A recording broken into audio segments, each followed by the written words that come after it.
Hey, welcome. Let's call the August 20th, 2026 Town Center Advisory Board meeting to order. May we please have roll call? I'm going to omit the chair and vice. Do I keep the chair and vice chair in this roll call currently, even though you guys are voting on that today? Okay, great. Thanks for that. Vice Chair Stephenson. Here. Committee Member Wilkin. Committee Member Castillo White. Here. Committee Member Hill. Here. Chair Knight. Present. Committee Member Rizzo. Here. Committee Member Janssens. Committee Member Reynolds. Here. Committee Member Prickett. She just left us. I'm sure she'll be back. She's probably figuring out her computer. I was gonna say, it looked like she was trying to talk again and we weren't hearing her. She's probably restarting her computer. So I'll keep an eye on the people in the waiting room so that we don't leave her out. Committee Member Winters. Here. Okay, thank you. Let's please rise for the Pledge of Allegiance. And Shelley, would you lead us tonight? Allegiance To the flag of the United States of America and to the republic for which it stands, one nation, under God, indivisible, with liberty and justice for all. Okay. Let's go ahead and open it up for public comment on non-agenda items. I think Paul is our only guest tonight. Do you have anything you'd like to share, Paul? Just that I did submit in advance some minutes corrections that you'll be addressing later. Thank you, and thank you for being here tonight.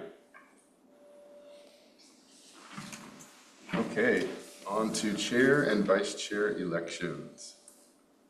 I nominate Will for chair. Do I do both at the same time? You can. And Tanny Stephenson for vice chair. I'll second. Are there any other nominations?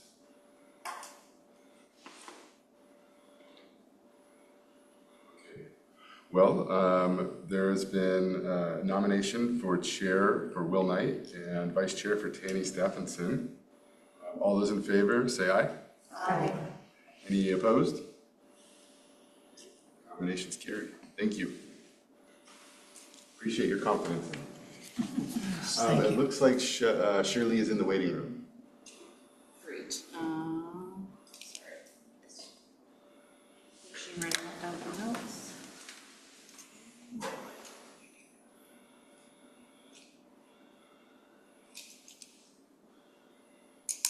I'm not sure if you need to re-vote with her present now. Or, I mean, you passed without her being present, but we do have her down as an attendance, and you do have a quorum of her, so. It would be appropriate to run it by her. Shirley, are you here?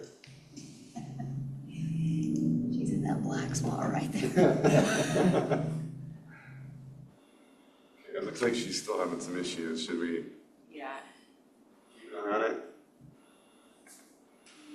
yes. Maybe just give her an update for the record. Shirley, hopefully you can hear us, and if not, we'll check. Yes, I can hear you. Okay, great. Thank you. So while you were gone, and we want to run this by you, make sure you're okay with it. There was a nomination for chair and vice chair. Sherry nominated myself for chair and Tanny for vice chair.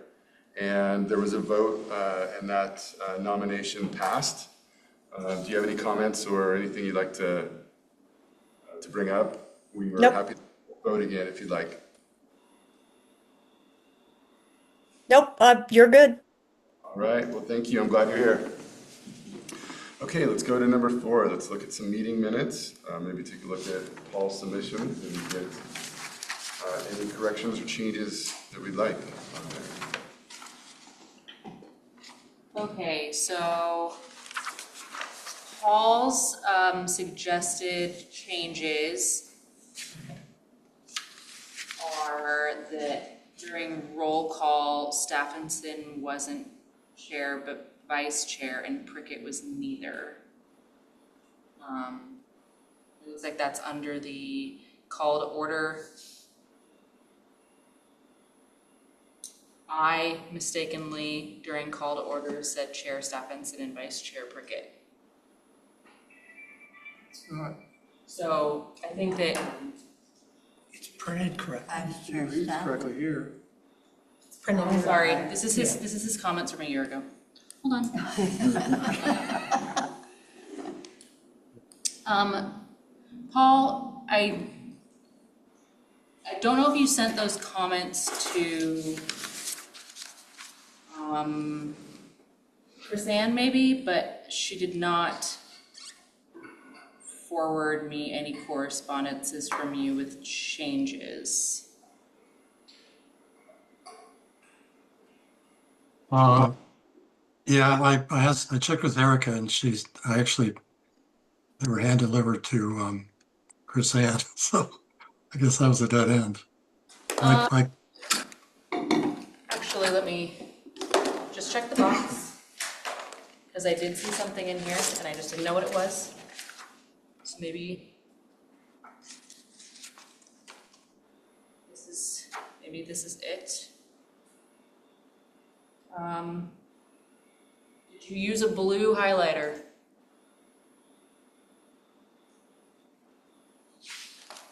I'm assuming yes, you used a blue highlighter because this is the minutes that we're talking about. It looks like that on agenda item number 2, comment is spelled wrong, public comment. So that needs to be respelled. And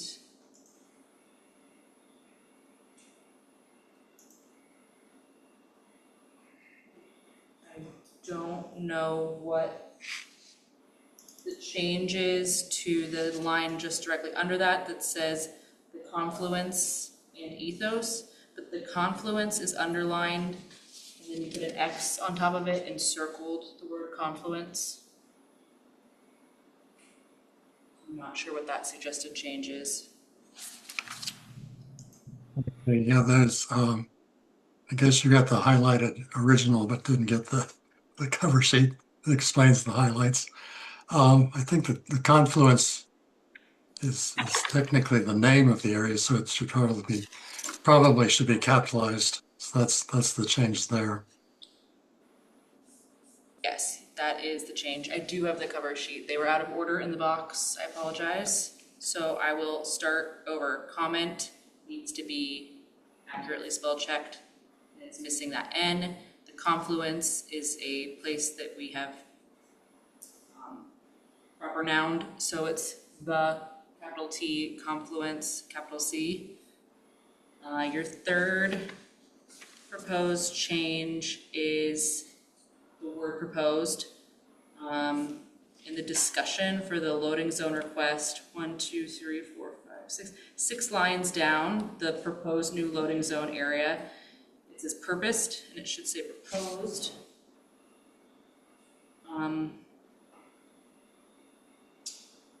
Couple lines down further, the line that starts with sensitive, underlines.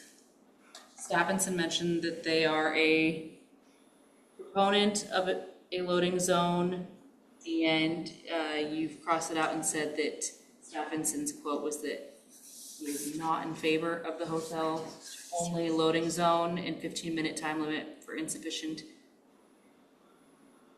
deliveries. So that is not accurately reflected the intent of what Stephenson said.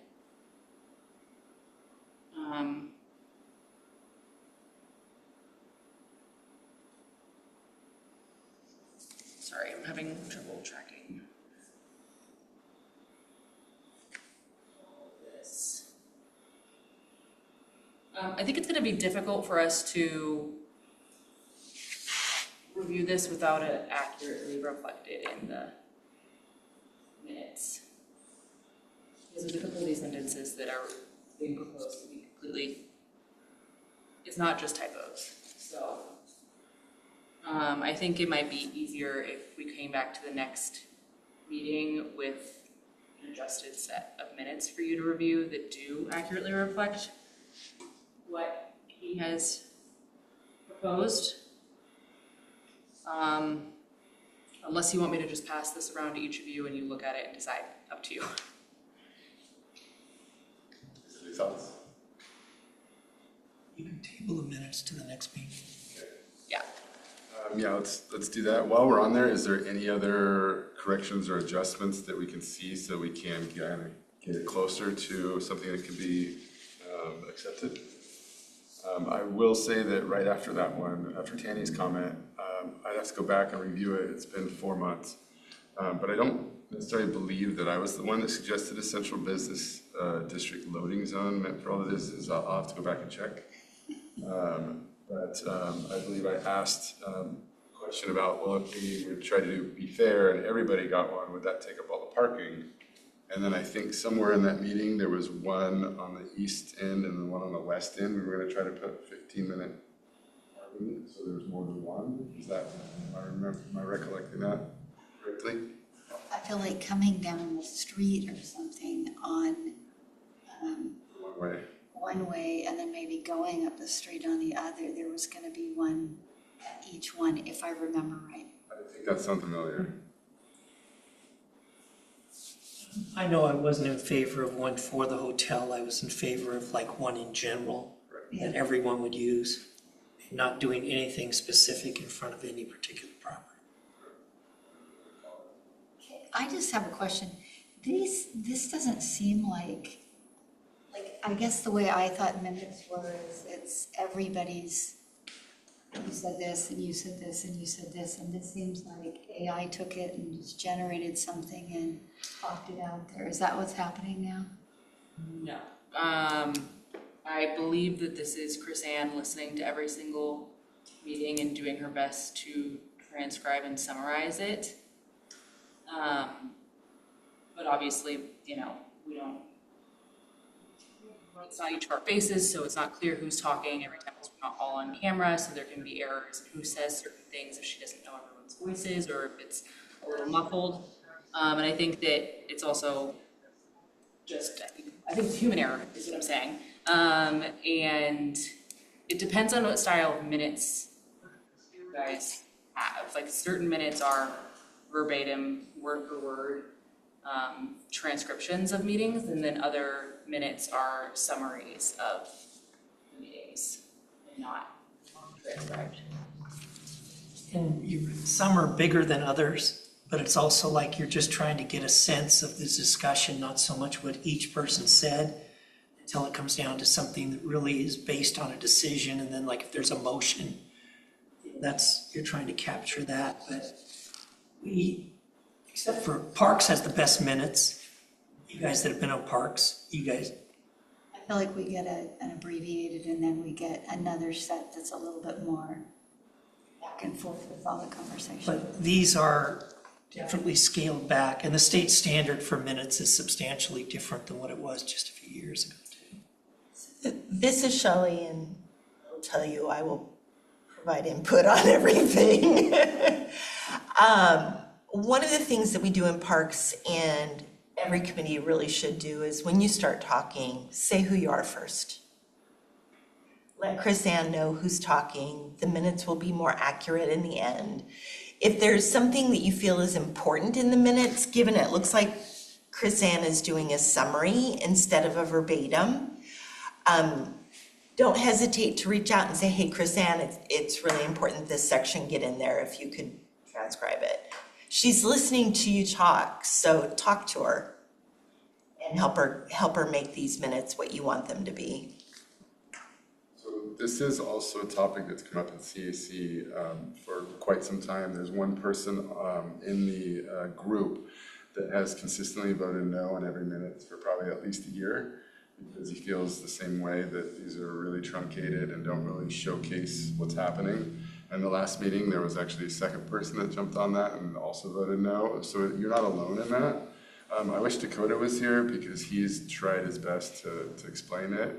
And I think that there is some potential AI usage that then is maybe kind of checked by Chris Ann potentially, but it's still, I don't know if we're getting the right information there or not, too, but it's something that's definitely come up.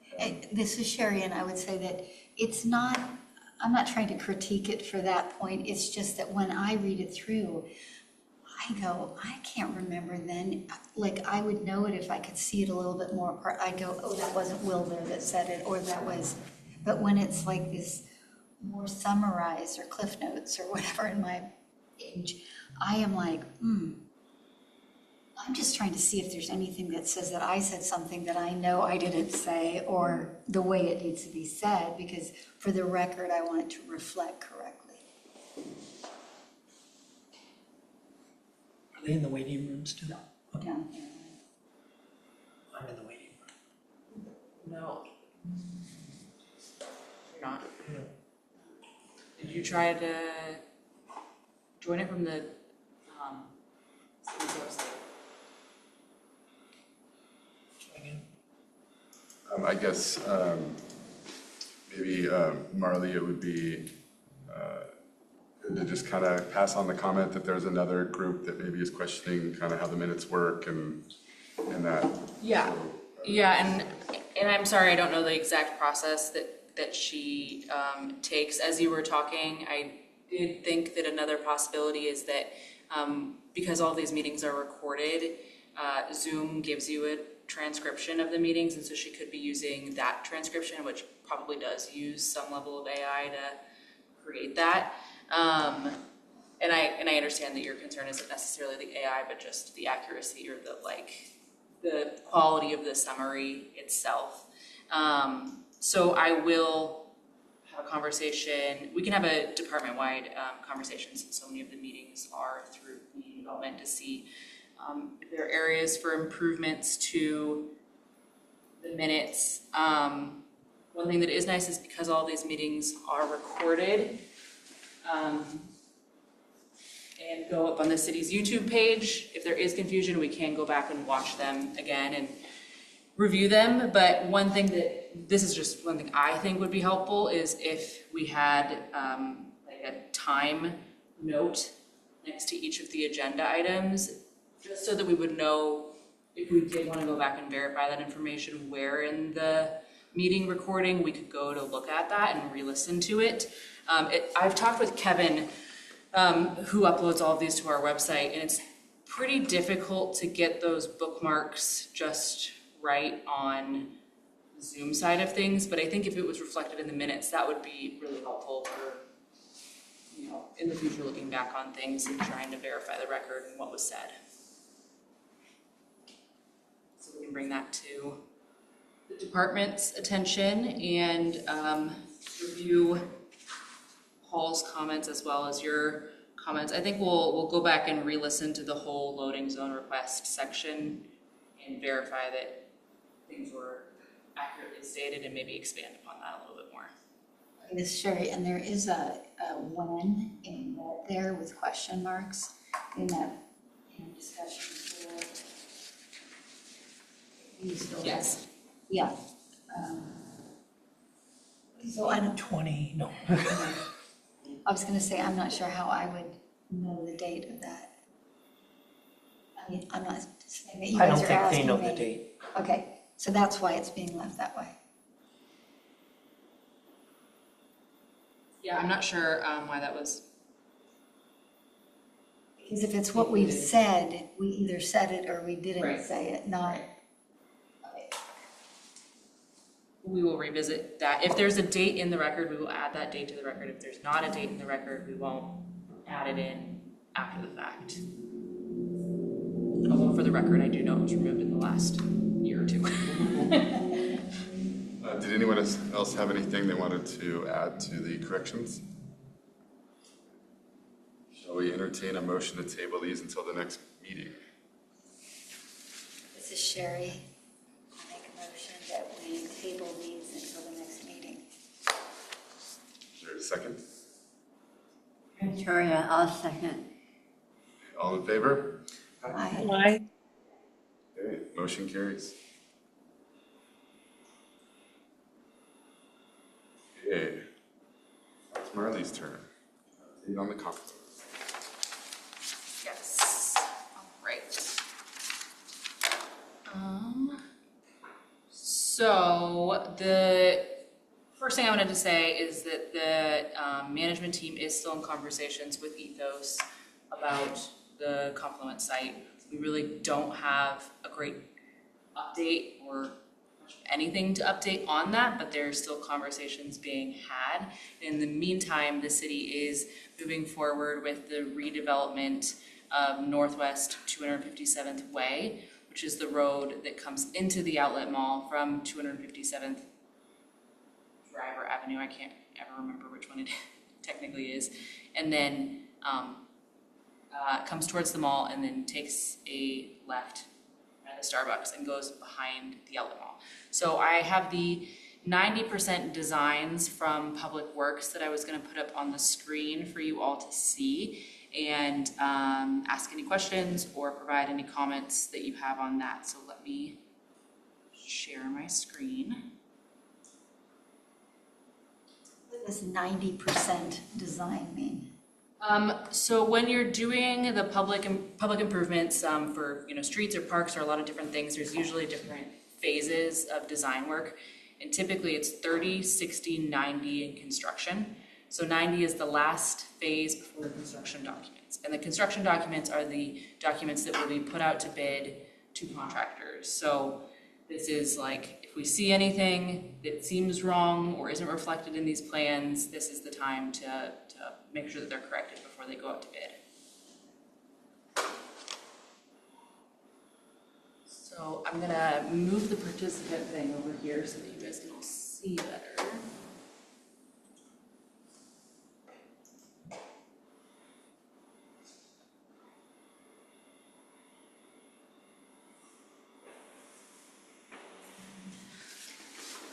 Make this full screen. That's full screen since I get on my computer.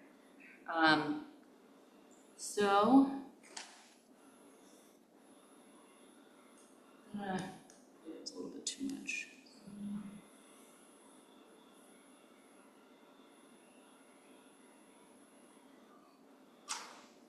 Sure, Starbucks there, where's his driveway approach? Okay, so here is the road. As you can see, this design starts not at 257th Avenue, but closer to the Starbucks. This is a public right-of-way, so we already do own this right-of-way. It just hasn't been improved to city street standards. So this process is to improve it to city street standards with the anticipation that future development will occur at the Confluent site. What you can see here is a 10-inch wide road width with 10-foot wide I was like, whoa. road width. It's a road for ants. 10-foot wide road width for each lane, 6-foot wide bike lanes, and a sidewalk that is on the east side, closer to the parking area. I'll sort of walk through this. We have eliminating some driveways and modifying some of those spaces that abut the sidewalk, and eliminating, I think we have to eliminate a couple of these spaces because people have to be able to turn around within the parking lot, obviously. So there's a couple of those spaces. There is still a driveway right here in the center. So we're eliminating 3 driveways and having 1 driveway to enter on that side. The Starbucks drive-through lane and driveway approach still exists over here. You can see the various crosswalks. This plan does also include eliminating the light fixtures that are within the current parking lot and replacing them with city light fixtures. Erica and I have expressed that we would like those to be the same as downtown based on the idea that we've all discussed so much about how this should be it should complement downtown, it should be a continuation of downtown, it should not feel different from downtown. So if we're gonna have that treatment at the confluence, we should start it at the drive that approaches the confluence. That shouldn't feel separated from the rest of the development. It should feel more cohesive in any way that we can, keeping in mind that of course it's still driving through an outlet mall. We have on-street parking that is parallel parking adjacent to these storefronts. And this plan is showing the separation between the spaces as if they are striped that way. But we've also expressed that you can typically fit more cars if you don't stripe them because the striping spacing is like 22.5 feet long, which is a really large truck at the end of the day. So we wouldn't have those stripes there. I will scoot us down the road a little bit. So here we have another crosswalk, the other driveway, and then it curves around over here. And then on this other page, you've got the side that is north of the outlet mall, adjacent to the interstate. And what we have is, again, that 10-foot wide driving lane on both sides, about a 6-foot wide bike lane on either side. It's a little bit variated on the side closer to I-84, and that's because that sidewalk on that side is already existing, so we're working within the constraints of that rather than trying to make it a perfect amount, but it's actually just greater. It's a slightly larger bike lane. And then in the center, we've got this median separating those lanes.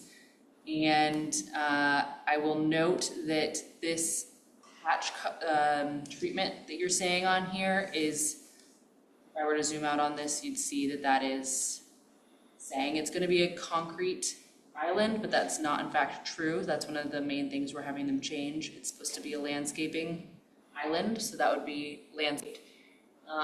We don't have landscape plans for this yet because these are engineers, so that'll be another next step, is creating the landscaping plans. And then we've got a stormwater bioswale between the sidewalk and bike lane on the south side. And then another one of those crosswalks. So if anyone has any questions or comments? Is there an image that shows all of this in one image? No. Because I'm still having trouble orienting where that one is. Where's the Starbucks? The Starbucks is right here. Oh, okay, all right. So that's the front of the store inside the parking area. Yes. Thank you. Really, this is Shelley. Where you have the parallel parking, forgive me, I'm having a hard time seeing. Is there enough space in there for it to be angled in parking instead of parallel parking? That's a good question. I believe the answer is no, given the current existing like curb and right-of-way location and the desire to have the bike lanes. I can verify that with the engineers, but I think that the answer is no unless we wanted to eliminate the bike lane.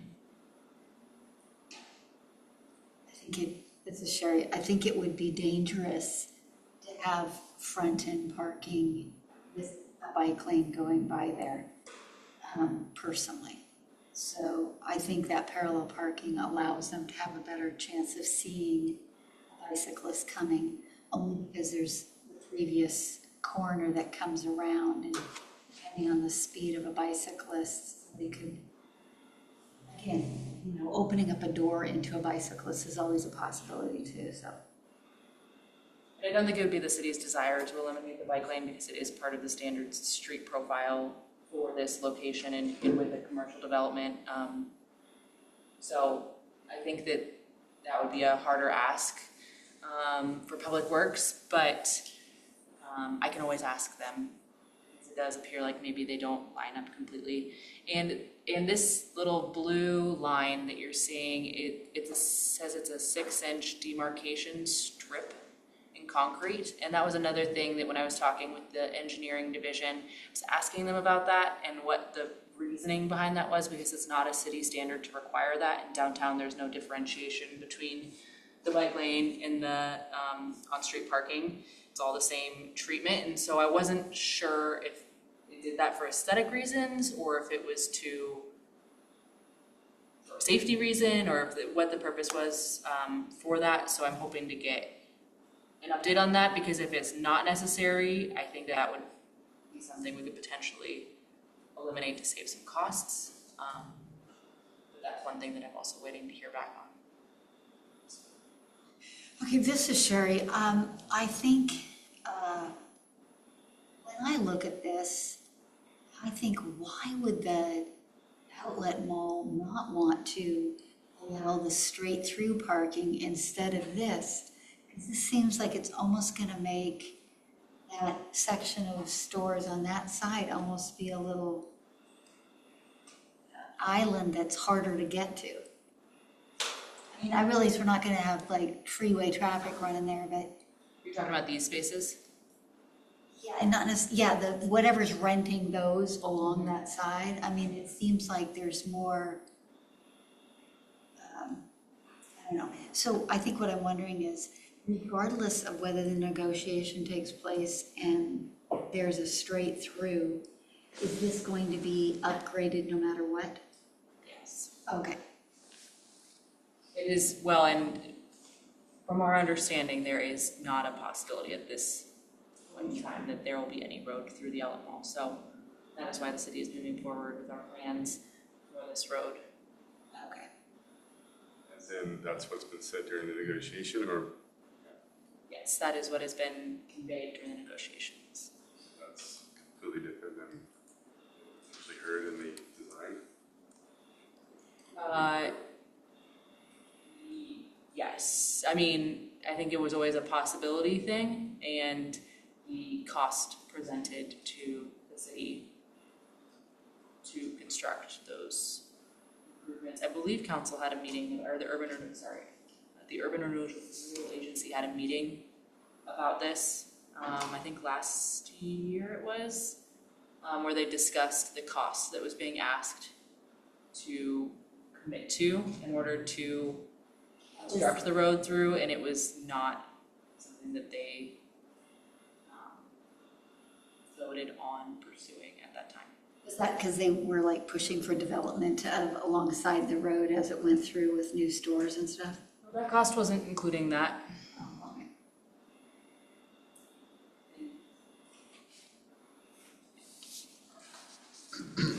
Is there any particular reason why this group didn't get that information as well? Did I miss that meeting potentially? It's a pretty big. I'm trying to recall how much of the meeting, I mean, I'm pretty sure it was maybe a joint meeting between the two, or I'm having trouble recalling all the conversations around that.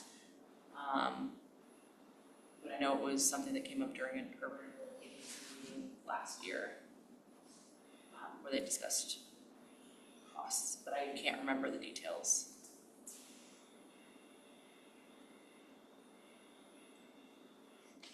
This is Tanny, and we're looking at 10-foot widths, right? And is this considered a neighborhood collector? That was a question that I asked engineering. I don't believe it has a designation currently because it's not up to current city street standards, but it does match the standard that is, I think, on the neighborhood collectors. Because what I'm looking at, I could be wrong, but for neighborhood collectors is like 18 feet per lane. I think that's including the on-street parking. So it's 10 feet for the lane and 8 feet for the on-street parking space. Oh, that makes sense. Yeah, because a standard parallel parking space is 8 feet wide by 22.5 feet long. The standard traffic lane isn't 10 feet. On the neighborhood collectors, it is. There's no differentiation, I mean, there's no lines marking those. Right. But I mean, like, most traffic lanes aren't 10 feet. More like 12. There's variations Right. throughout the city depending on how old the road is. And the only reason I say that is you're gonna be running a lot of semi trucks back there. You have a hotel back there, you're gonna be running semis back there all the time, you're gonna be running large construction vehicles. And I just don't know how they're gonna navigate this, especially if there's traffic coming the other direction. It just seems like 10 is awfully skinny for a large vehicle when you've got a 6-foot bike lane on each side, right?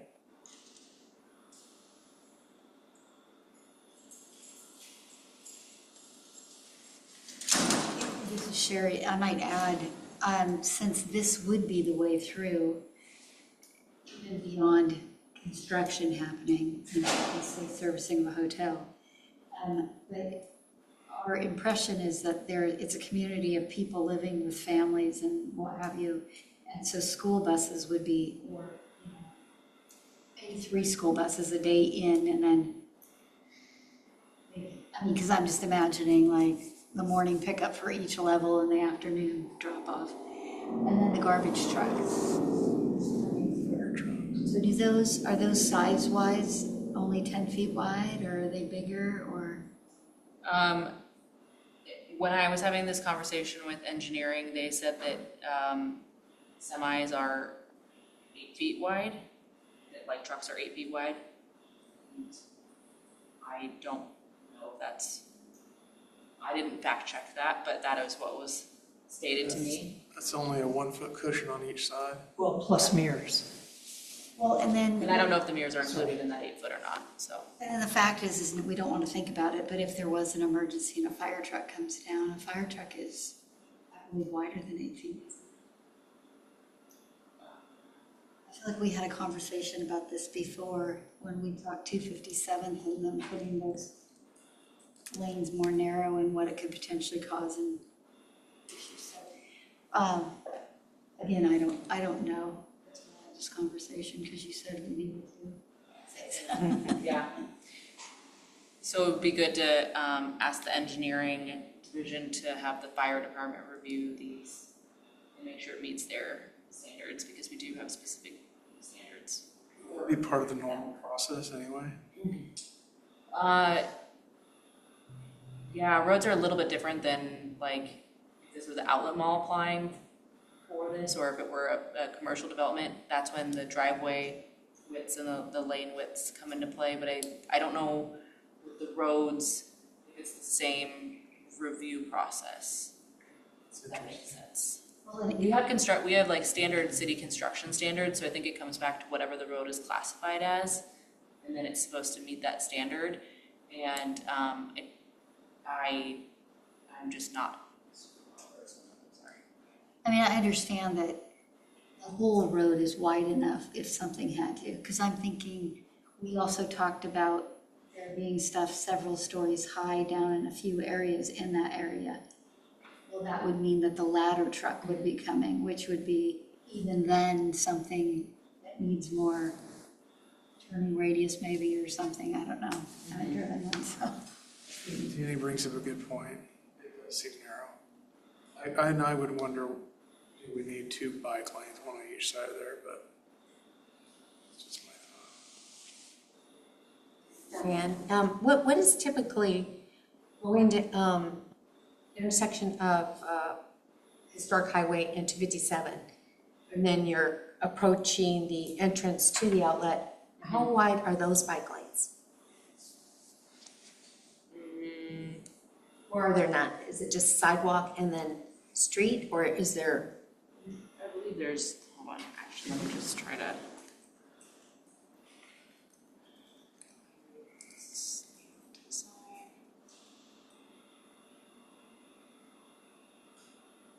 had you look that up, and from a bicycling standpoint, I'm gonna say, I know it doesn't like float everybody's boat, but I think just if they're, like, on the survey for 257th, I said they should have fattened out the sidewalk that made it multi-use for bicyclists at the same time, so they're not down there on the road. And then you can pump it bigger on one side. I mean, in my mind, if you're a reckless cyclist or, you're taking your chances on stuff, you might stay tucked on one side that's not really open for you exactly. But there's lots of, like 257th is notorious for this. Bicyclists don't bike it because there's so much truck traffic that leaves so much debris. You run the risk of wrecking if you have any bit of a tiny tired bike, because you can't negotiate gravel very easily. So you just don't ride that area. So It appears that there's only a bike lane on the west side of this road, yeah? That's a turn lane there. This is technically a bike lane. I think it's so poorly striped that Oh, it really is, yeah. you can't tell. And it's, what, that's 4 feet wide maybe? Mm-hmm. Certainly is not 6. And Diane, the only reason I'm asking is, since I live right by the Troutdale Bridge, I hear, and find mirrors in my front yard all the time. And so when somebody was talking about the point if it's only 10 and 10, and you do have bigger vehicles or whatever, that might be tight. I don't know what the width of each lane is on the bridge.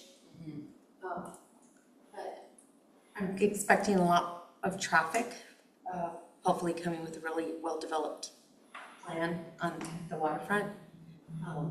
So a lot of usage. So this is Shelley, just because I think let's take the fire trucks, because obviously they're gonna be the most important. So a standard pumper truck is 8 to 9 feet wide. The aerial ladder trucks are 8.5 to 10 feet wide. And I think we really need to make sure that, especially with the median there, that's taken into consideration. That's without the mirrors extended. It is absolutely without the mirrors. It is how wide the actual truck is. So you're looking at between 8 and 10 feet for a standard fire truck, because the standard fire pumper trucks go to every scene.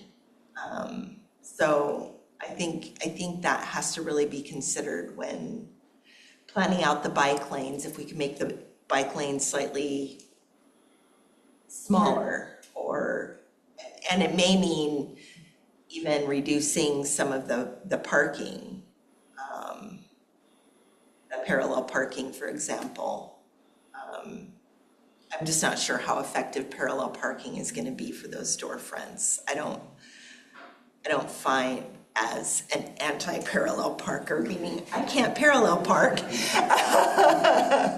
I'm just not sure how effective parallel parking is going to be along those storefronts when you need that space to get vehicles back there, primarily emergency vehicles, response vehicles, construction, garbage vehicles, buses.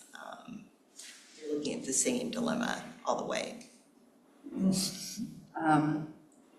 Fire stabilizing outriggers are almost 16 feet wide.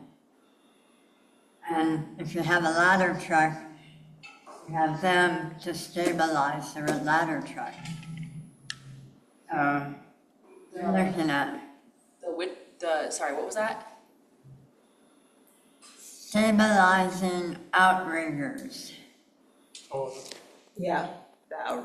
if they just put up their crane or whatever. And so the whole vehicle is 16 feet wide? Yeah, and they stabilize the ladder truck.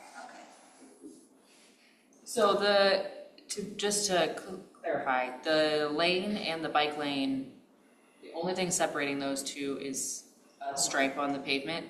So it is still 16 feet wide, and the instance that a fire truck needs to drive down it, so a fire truck would still be capable of driving down this. They're not doing it every day, so we don't need to worry about them ruining the paint on the stripes or whatever, you know? But I think it is a good point to make. I think that one of the things that I am sort of thinking about, this is also, I just saw this for the first time like a week ago, so it's new for me as well. And I think with the bike lanes, one of the things we might want to ask ourselves, as Sherry was pointing to, is how is the cyclist actually going to use this? Where are they going to come from? And we know that the primary use of it is probably going to come off of the trail, the Sharon Nesbitt Heritage Park and the Chalk Chalk Trail. And there's an existing sidewalk that people currently ride their bikes on, and that is shown in these plans. Let me zoom in for you guys just a little bit.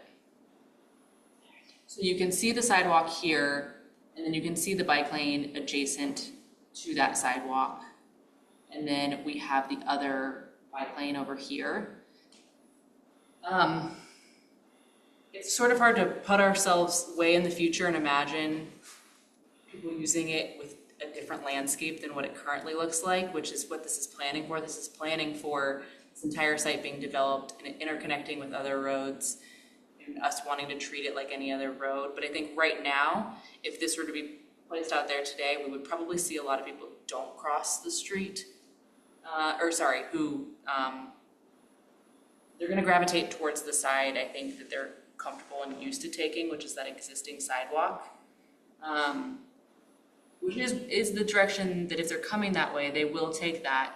But then on the contrary, if they're coming from the other direction, do we anticipate that the bike lane being the way it is will make sense? And I think right now it feels confusing, but maybe in the future with everything else developed, it'll make more sense. But I hear what you guys are saying about the multi-use path, and maybe there's a consideration to be made for the sidewalk on the other side. It does consider that. I'm just trying to think of like, is there a possible reflection of the bike usage patterns that we already have that maybe would make more sense on this street? I'm trying to weigh both the future and the existing. This is Tanny, and I'll just say it. I think that having, a bike lane that's 60% of your automobile lane is kind of flawed thinking. And if you've got a 6-foot bike lane with a white line there, people are going to feel like they can be up to the white line. And if the garbage truck comes through there, what exactly is he going to do? If there's a car coming the other way, he doesn't have much room to maneuver through there, or any other school bus, any other large vehicle. And I think that it's going to get used out to the white line, because if it's a bicyclist, they're on the other side of the white line, usually. But I just feel that they're going to use it up to that white line, and I think, us thinking that that's, real estate that we can use if we need to, I think we need to just acquire it. And I mean, if in the future it's all different, maybe we can restripe it. That wouldn't be the end of the world. But I just like to get here with less people going to the hospital, less people getting, hit by cars, whatever. This is Sherry. I'm just gonna say again, since it's right now kind of standard, people hang to that one side. Sometimes if we don't give the other option and we keep it sort of funneled like bikes are going over here. Now, we'll kind of create either a crosswalk at a spot that might, but if you immediately are getting bikes more to that side that runs in front of the little island of stores or whatever, if you're immediately pushing in that direction, you might not have that same challenge. Now, once we come all the way around the corner into development, that's gonna have to be now taken into consideration based off stuff. And it might totally work out anyway. Maybe it spills out into an area that just works beautifully besides the trail. Besides that pathway. So I don't know. I kind of think if if we can kind of think outside the box, it might be helpful. Because I'm also thinking now the concrete island in the middle and landscaping. Well, now we'll have to worry about what grows up and the mirror sticking out of the fire truck, and is it gonna take those, I mean, like, there seems like there's gonna be more components that could be an issue too. I don't know. Did we look, what we're doing about traffic control? Speed control? Like, what will the speed limit So be like on an, this? like an example, like at a crosswalk, did we look at raising that up? Putting pavers in? As an example, you angle it, but you raise it up like 3 inches Yeah, I don't, and put pavers across so that people kind of have to slow down. And then the people that are crossing kind of know where they should be crossing. I don't believe that this plan, indicates that. I believe it's all striping. It's all striping.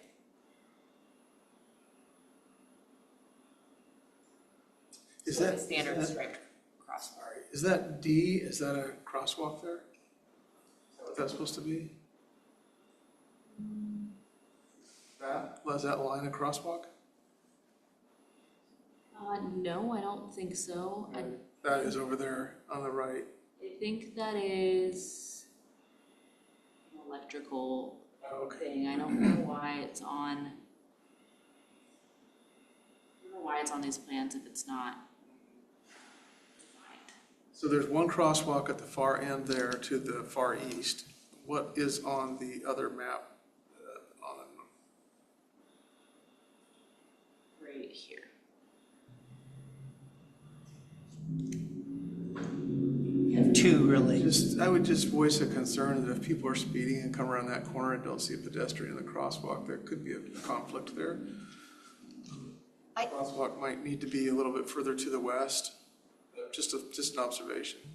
I think that's because that's where it's sort of existing right now. I understand, but we're gonna add a lot more traffic on that corner, which doesn't exist currently. And people will speed, and they will take that corner. I think Tanny's suggestion, though, of somehow having it be raised up, it's sort of a force slowing some people down with that. I think that is a good idea. Tanny, you're gonna tear it up anyhow. It'd be a good time to throw in some rebar and concrete and do it. Yeah, so having the pavement, instead of being the asphalt, doing concrete or some sort of like textured pavers that are raised. Just at the crosswalk. So it's not a speed bump, but it is also, It is a speed bump, but it isn't a speed bump. it's not Effectively. A wide one. perfect construction standard speed bump, it's, Calming effect. yeah, a traffic calming effect, yes. Would there be reasons to have speed bumps in here, though? I don't think that with the current traffic demand on the street, there would be reason for a speed bump, but that doesn't mean that in the future it couldn't be more warranted with further development. But it's something we can definitely bring up to the engineering division and see if there's some sort of treatment that would make sense to be able to both highlight that the crosswalk is there and provide a bit of a traffic calming effect, anticipating future development. This is Shelley. I think some of the issues with that curve and the pedestrians could be addressed with signage. Specifically the flashing pedestrian sign placed at the corner so that when it's hit at the crosswalk, it starts flashing at the corner. Just something along those lines to get people's attention, and it would decrease the risk of that particular bend with the crosswalk right there. I guess I'd still go back and say, if there's a possibility of moving that crosswalk to the west, maybe to the middle of that building, it would give more distance for cars to slow down. Maybe there's a reason it needs to be there at the east end of that building. I'm gonna tell you why. When you're a shopper and it's terribly rainy out, you're looking for the fastest way to jump under the next undercover. Well, I Just saying. get that, but you have cars all along there. It's a big parking lot, and people are gonna walk out, and they're gonna cross there anyway, outside of the crosswalk. There's no barrier there to prevent pedestrians from just crossing the street, and they will. Oh, absolutely. Right. That So, is gonna happen. It's just the expected where that one is. I mean, to me, it's like, that's gonna happen there as you walk and you're shopping. Unless you're not shopping that island, you're walking along and then you get up to the end and you cross over. I mean, the mall itself has even wind blocks yeah, but those can, along to avoid when the wind is so bad too. right, the wind blocks can be moved. I'm just saying, for the sake of safety of pedestrians, guiding them to a safer place would make sense to me. I don't think that the east end of that building is the safest place because of that curve, whether or not there's indicators. A high school student is not always gonna slow down taking a curve. Oh, I 100% agree with you. And I do think, like, I realize it adds cost, but I think Shelley's idea of if you're clicking to cross at that spot there, and it's already upraised because of that, but there's a light set back around this corner that starts flashing. It's a good idea. It still requires the driver to pay attention, which I'm not convinced to do. Well, that might be when some speed bumps in there are totally effective too. Yeah, and I will say that keeping the crosswalk there will allow us to do those sort of safety improvements, and we know based on just behavior of how people use space that they're gonna cross there. To your point, they're gonna do it. If there's a crosswalk there or there's not a crosswalk I hate to there. be argumentative, but what makes them cross there as opposed to crossing where that red car there is, or another car further to the west? Why is everybody gonna get out of their red car and walk all the way over? This is a covered sidewalk under, so they're going from a covered, From the store to the store. Yeah. I get that, but I'm also saying they're gonna get out of their cars and they're gonna walk across that street. They are, but fundamentally, there will be those people because in front of that building up there on the top, sticking out is cover, and in front is glass that protects from the wind and an occasional break where you go out to get in your car. But you stay undercover as much as you can until you get the very end of the building, and then you go from that and you cross over and you get right under cover, as opposed to cutting out earlier. You would cut out earlier if you're going to your car, but if you're still shopping the round circle, that's what I think anyway. I think everyone's right. I've made my point. Thank you. And she's showing it right there why. I've been there many times. I'm familiar. Danny? One more question. This doesn't interfere with any levee construction or flood wall construction, correct? correct. Erica gave me a specific statement to make about this, and I can't think of what it is off the top of my head right now, but there's a plan the urban flood safety people did that addresses that they're working on those plans, and we're in communication with them to ensure that whatever this ultimately This looks would. like does not conflict with that, yes. So Very construction wouldn't start until that plan is completed. I don't know if that's 100% accurate, but I know that we're in coordination with them on it. They've been doing surveys, I think. They have, and you know why I asked this, right? Yes. Because of the I-84 ramp. Oh, no, I didn't. I don't know. There was a levee there, and when the construction happened for I-84, the levee was torn out. And ODOT's response and everybody else's response is, well, we'll just come back and fix it later. Which is like, frankly, millions of dollars more money to come back and do it when you could have done it the first time.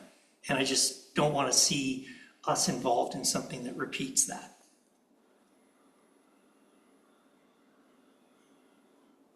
Note in the, yes, we're working with them. This is Will. Could we go back to the plans on the north side of 257th Way? And then kind of zoom in, do look at some of the widths again, so we can see those. I just wanted to throw out two things that I've kind of heard about and try to pull them together here.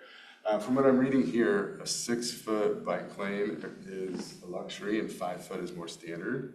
And so right there, if we just narrow those, we keep the same plans, it'd be 11 foot wide. The other thing I wanted to mention is the idea of the multi-use path. And if there's a way either on, depending on how you connect it, but you get rid of the bike lane on the one side, extend this one to however wide it needs to be, maybe 15 feet or 12 feet, whatever that is, then you can move everything up, you know, and potentially even get rid of that sidewalk if you needed to, if you had the multi-use path that everybody could use. If you, instead of having two smalls on each side, combine it into one, your road space opens way up. So it would be completely redoing the plans, but you need to figure out how to, you know, get them off that trail down there. Oh, sorry. Sorry, I You can't had the move it right because one. I'm not sure. You had the right one up.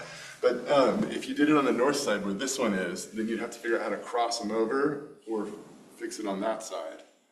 But if you brought everybody down here and forced them to go to this side and it was on this path, then it's one continuous strip the whole way. You'll have a multi-use path. But This, Sherry, I'm just gonna comment, having ridden this before. Because this is connected to Sharon Nesbitt, and because it follows that sidewalk and right out there to where, how about you go the other direction now? Oh, sorry. And if you follow the sidewalk out to the light there, and it crosses under the freeway, and then it goes on and out and down Marine Drive and grabs a trail or whatever. So there's always gonna be the people on that far side that won't be wanting to touch anything into the outlet mall. That's why I was saying, if we roll people in and immediately put them kind of on that outer side loop, if you're coming to be in the mall, you'll come down and you'll just cross over and you'll be in the mall. If you're coming otherwise for anything, then if you're kind of put on, that's what I was saying. Now, I'm sure I'm gonna get a lot of bicyclists that would disagree with me for some reason or another, but I just was thinking from the standpoint of the escape out to, you know, great point. Thank you. yeah. Another observation, along the same lines, I think you're right to suggest the 5-foot bike lane. Still think the bike lane's fine, but there's also that greenway strip in the middle that appears to be about 7 feet wide. Is it 7 or 8? What is that? You can take a couple of feet off that perhaps. Is there a need for it to be as wide as it is? I don't know that off the top of my head. I do know that it comes out of an ODOT standard, so it's possible that that's dictated in the standard, but that's something we can definitely ask engineering to provide more. I think that this standard might not address the width. I think the width was chosen because it's gonna be planted and it will have trees, and thinking about the space needed to accommodate that is why it was chosen. But I can ask for clarification on that for sure. So I have a question then when you bring that up about that. What if, and if you just zoomed out maybe, or you went to that other picture. Do you want the current aerial or the? Yeah, how about the current aerial, sort of? Yeah, I was just gonna say that what if, like, there could be more trees planted on the far side or the north side completely, and then you know where you talked about where the, what is it, the swale or something's gonna be the collection site of Yeah. stuff? Is there a way that instead that could have trees planted in it? So the middle section wouldn't have to be so big, it could just have like small bushes or something? I can ask. Is that, I think there's some trees that are approved for swales. what if it comes up in a little area that, or just, because I was just thinking that rather than have trees that end up in the middle that could potentially be more of a problem or something, if they ended up being on the outside, and then we could take up some of that space in the middle, and then it could just be for, I don't know. Yeah, I can ask that question. I don't know, I'm not well versed on the plant species that are approved for bioswales. I can ask. To the questions around the multi-use path idea, just a little bit of, this is me just thinking out loud as we are all discussing it and having ideas too. As we were saying, a lot of people right now, if they're going to Marine Drive, they're gonna take this path right here to get to Marine Drive. They're not gonna cut through the outlet mall to go up a hill, to then go back down a hill to get over there. They're not doing that. They're taking this. So then the direction that we're really thinking about is more anyone heading south through town on a bike.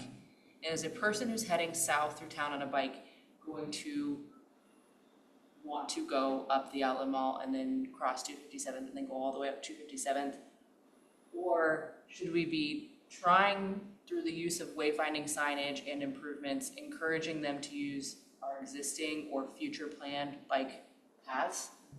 So we've been working with Metro on what is that designation, and that designation is the Chalk Chalk Trail into downtown. And then the town center plan calls for having it go up to 2nd Street and then cut over to potentially the 2nd Street bridge concept, or going up, what is that street? Sandy Avenue.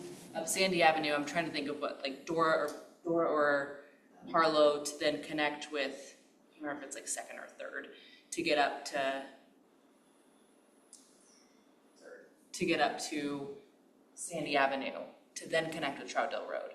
So that's the proposed future Metro designated trail, and I say trail really loosely. I don't mean like it's not going to be a road anymore. I mean that's what we would be, through the use of signage or sharrows or bike lanes or whatever it might be, encouraging cyclists to take that route. And that route was specifically chosen by input from cyclists who don't want to take Buxton.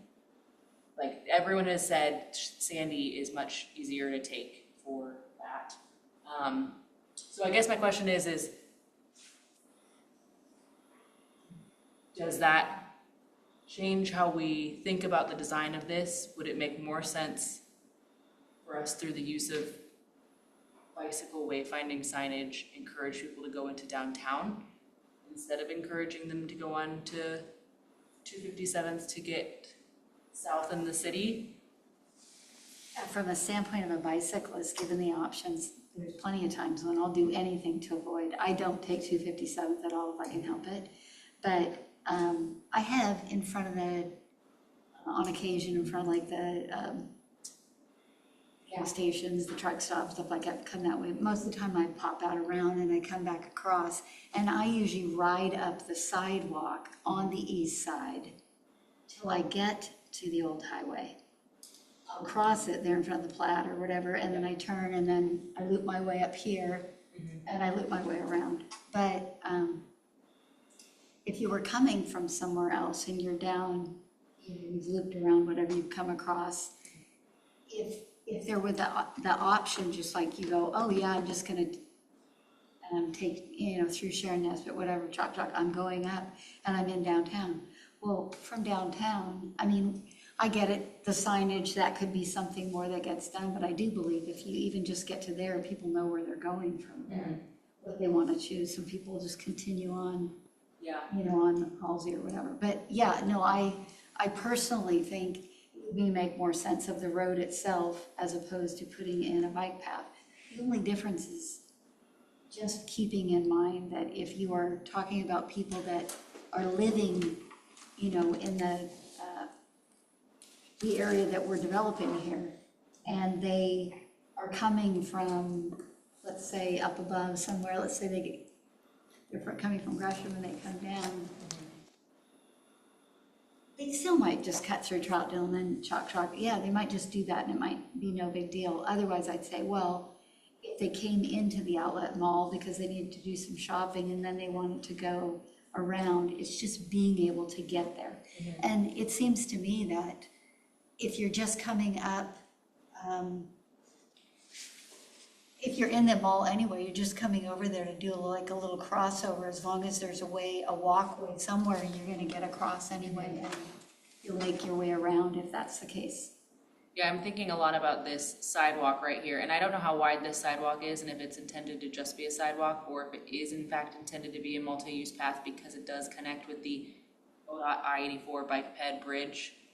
I'm just anticipating that a lot of people who are gonna be trying to get to 257th on a bike, if they're coming from this other direction, coming from the side of the river, they're gonna stay on that path, they're gonna stay on the sidewalk, and they're gonna go to 257th right here. Yeah, yeah, And absolutely. then that's a much more protected crosswalk than 257th Way. And that's a safer spot to get to the other side of the street if you do need to get to the other side of the street to then go up to Halsey or wherever. This is, well, to your point, would that mean then we could reduce the bicycle services on this particular strip right here? Because we would be asking people to go that way, and you'd only be coming in here if you were gonna basically be going to Starbucks or to go to shop?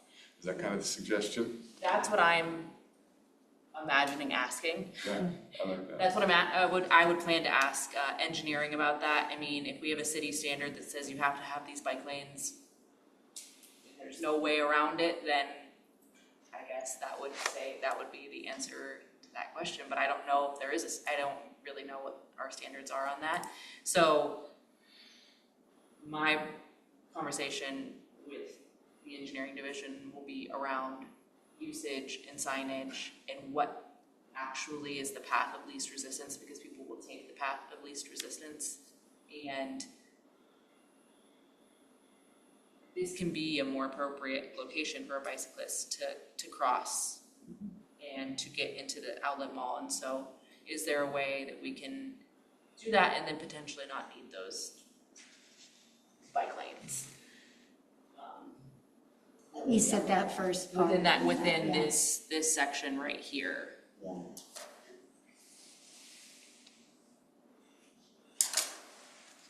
I'm curious about what they will say back, but that's just me thinking out loud about how I anticipate people will use the bike infrastructure based on how they currently use it and based on the topography, and knowing that people just want the safest, most protected. Like, I mean, that path gets them away from cars even more, so.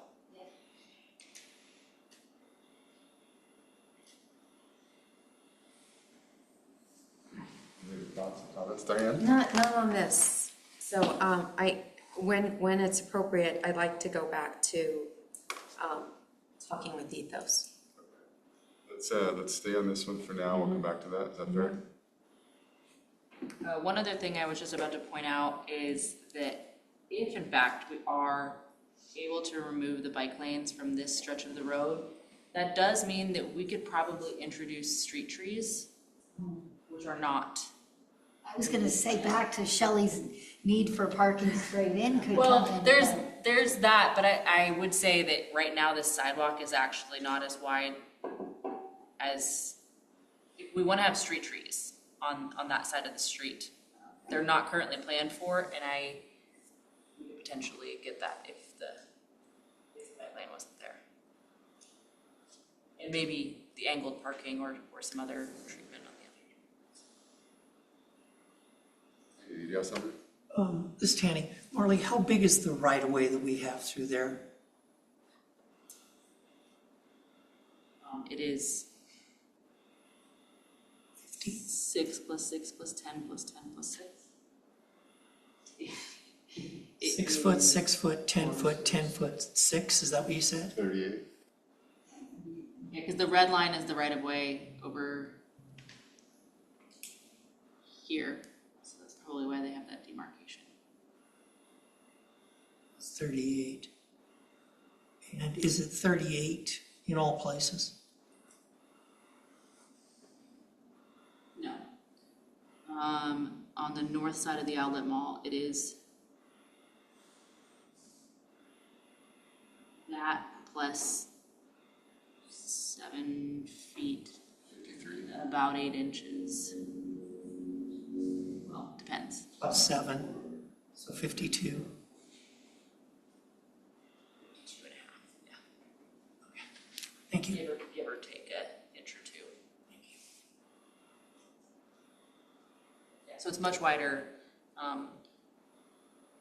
behind the outlet mall.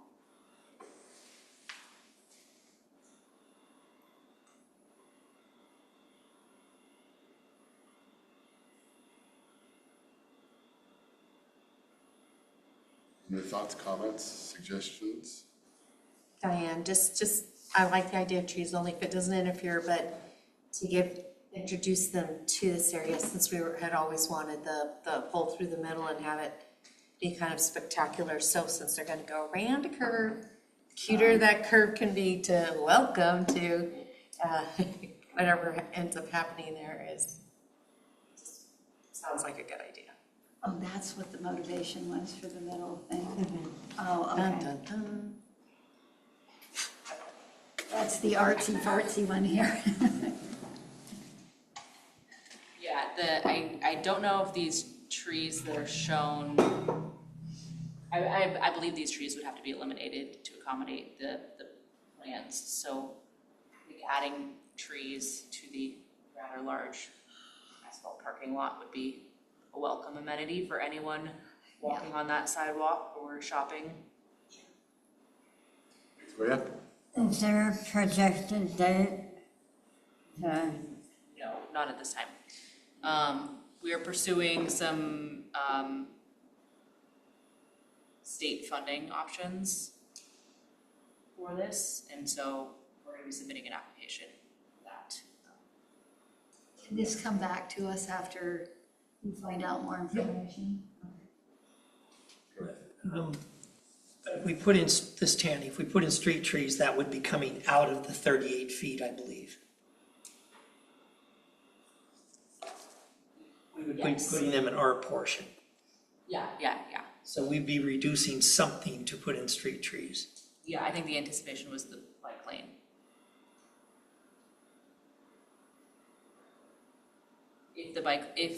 If we're directing cyclists to take this path here to get to 57th, and instead of having them go to here and then around.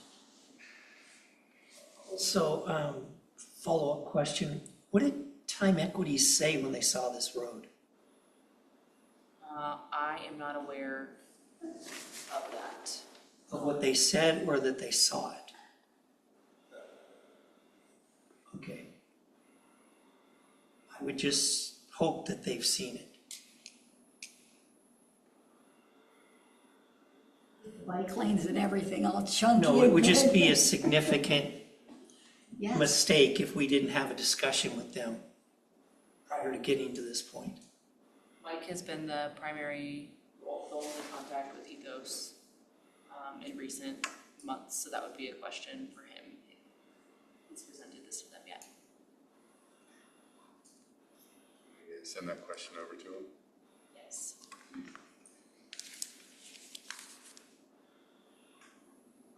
Can I ask the group a question? What is the preferred width of the lanes? Are we looking for 12 feet, or what should we suggest as like what we're trying to get to? Sounds good. Better than 10. Which I think you can pretty much accomplish by reducing, if they insist on keeping the bike lanes, by reducing the width of the bike lanes. You can almost get there to 12 feet.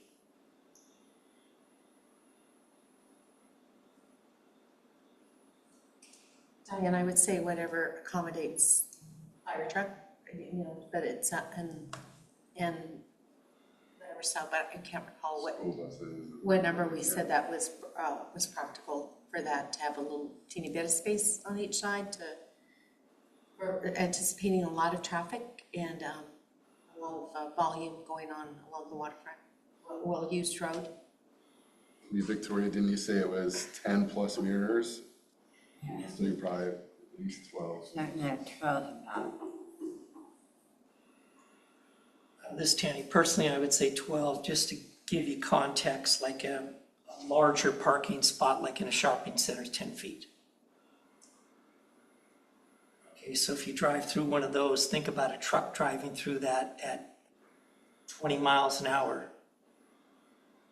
You think it's gonna work? Another possibility, if we were to suggest eliminating the on-street bike lane, is to use sharrows, to have shared like car lanes and have those icons painted on the street so that it's apparent. Does everyone know what a sharrow is? Annie's looking at me very confused. Do you want to, are you confused at the sharrow or are you confused at? No, it's not a churro, it's a sharrow, I get it. So anyways, it would be sharing the road lane with cars and bikes, which if we're going down the multi-use path and trying to direct them to use the path of least resistance, then that might be an appropriate treatment for the rest of the road. If someone does end up using it, you know, coming in through the main entrance of the outlet mall and taking a left, then it would at least let drivers be aware that a bicycle is allowed to share that road. And especially if you have the wider width, then I think that would make sense. You're saying for that strip going north-south in front of Starbucks, is that what you mean? Sharrows in that section? Yeah, anywhere where if we're eliminating a bike lane, that way it's, you know. Even on the east-west area, once you're around it, she's saying, in case somebody's coming through that way. Yeah, potentially.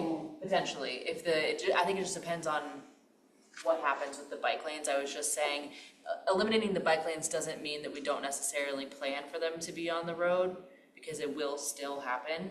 So we could use that treatment to be able to like have a safety accommodation. I actually think that's a very good idea. Especially if we can push for that, you know, the other thing being, and again, it would be probably an issue, but maybe a little bit, depending on how wide that sidewalk is right now, that pre-existing one, maybe there's a reason to beef it up a little bit more. I don't want to see the whole thing ripped out just to put it a little bit fatter, but, you know, because it seems like waste, but maybe that would make sense. Yeah. It would just be giving a little bit more, since it's both directions, Right. things like that, so. Right, yeah, that existing sidewalk, just so that everyone is aware what this looks like right now. Here, I'm gonna actually try to move us over just a little bit and then I'll zoom in. So there are actually three sort of ways that you can come to this area over here. You can come under the underpass and then take this path. You can be coming from downtown and from Sharon Nesbitt Heritage Park and take this path, or you can be on the I-84 bike pedestrian bridge and take this path. And there are bollards right here to prevent cars from driving onto any of those paths. So I think this is a pretty standard sidewalk right now. Maybe it's a little bit wider than standard, but what I hear you saying is potentially looking at, if we're gonna eliminate the bike lanes on the street, widening this to accommodate pedestrians and making it more of a multimodal path. Yeah, especially because they're going both directions and just in case or whatever, but again, don't go overboard. I mean, I just think that, like while we're thinking about it, that might be something Yeah. in that consideration. Yeah. Or maybe it's also keeping the bike lane on that side, but eliminating it on the other side and having the sharrow on the other side. On the side where it's eliminated.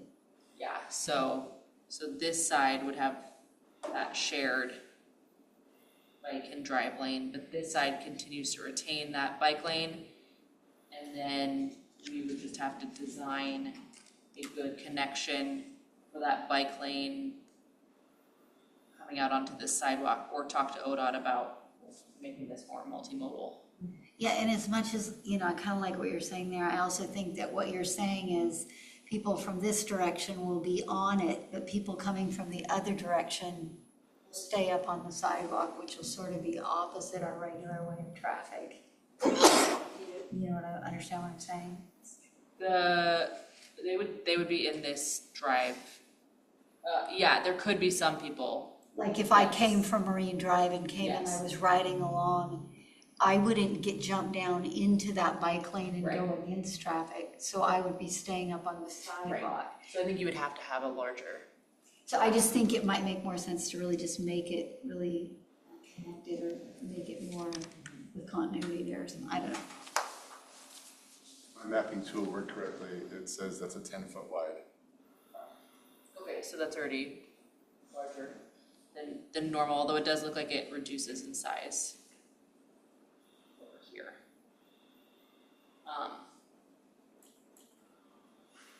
But also, it is something that right now, there's not heavy volumes of traffic.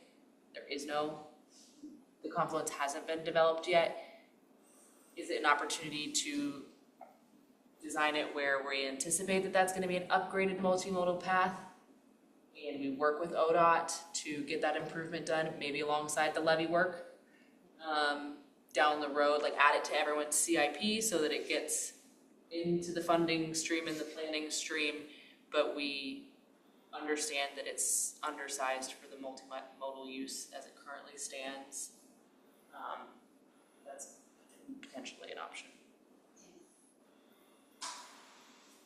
I like that. I don't know that everybody would agree with it, but I do like that. I mean, if you could put up on the north end and then get rid of 12 feet of bike lane, that really opens up the road. Yeah, and it'll allow us to have a larger, we still have a sidewalk on this side too, and it is still a 6-foot sidewalk, which is a pretty good size sidewalk if you don't have street trees in the middle of it. But yeah, that does give us a little bit more wiggle room to play around with things.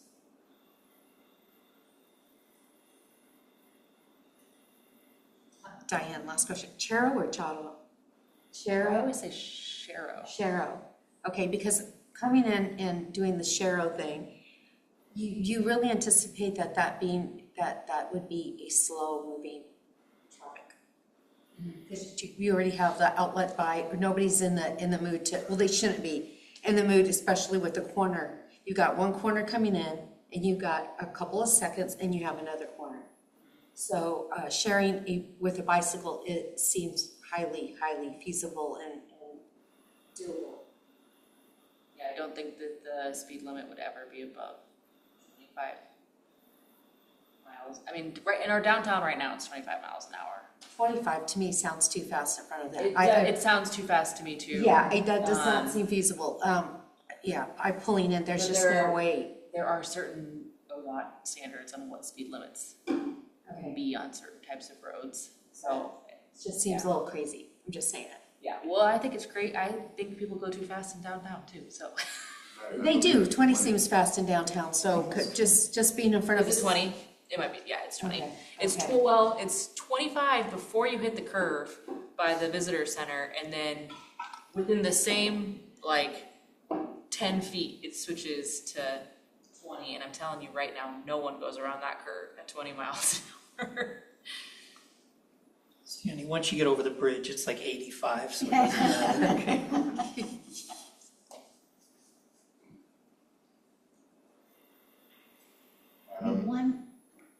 I just have one more question. This curve at the end, and then I'm trying to remember what that sidewalk is gonna lead into. There's a development on the back side of the outlet mall? So it looks like this plan has this driveway closing and that sidewalk leading to this existing road stub out that we have right now.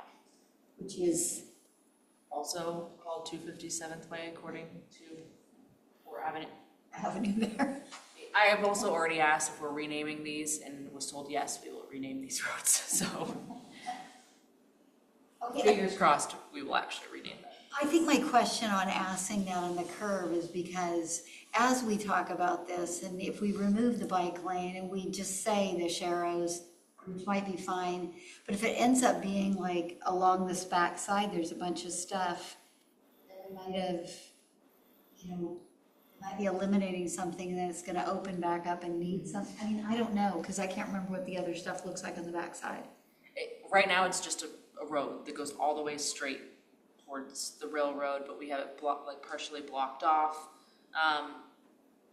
So right now, it just leads to this road, and without any future development proposal that's showing us what So the the road should be. the actual confluence, it's not part of the new, I don't remember what the site plan from Ethos looked like. okay. I'm pretty sure the site plan from Ethos showed a hole through the outlet mall with road though, so it'll probably change whatever ends up ultimately getting designed. Okay. Should we see if Shirley or Paul have any comments they'd like to add?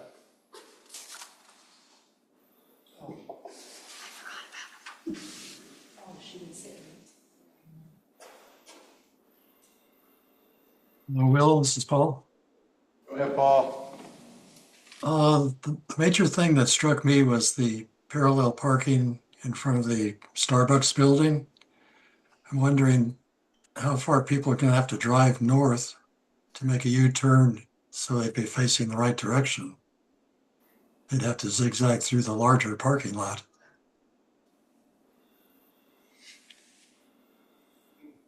Yeah, I think it's anticipating future development and I guess people driving there from the opposite direction, but how many people will drive from the opposite direction to park there when they live down the road?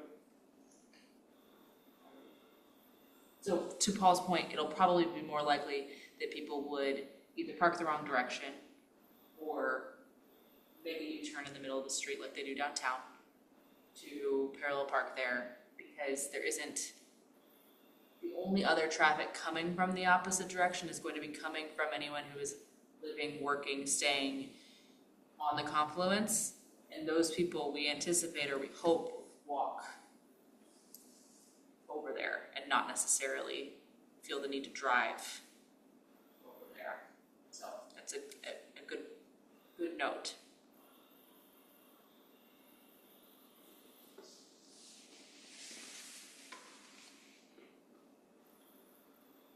Paul?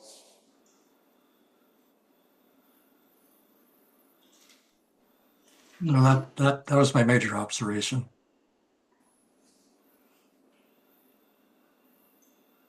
Are those stairs coming down at that crosswalk?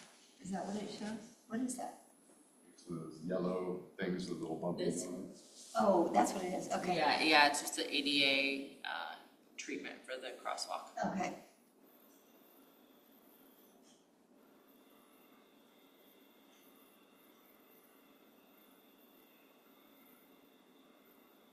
Any other thoughts or comments?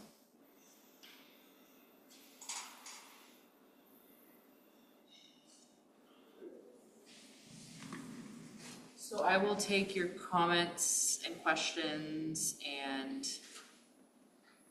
everything that we discussed tonight and have a meeting with Erica and with the Public Works Department to discuss those and also Mike to discuss those and see if we can explore some of those changes or opportunities or whatnot more.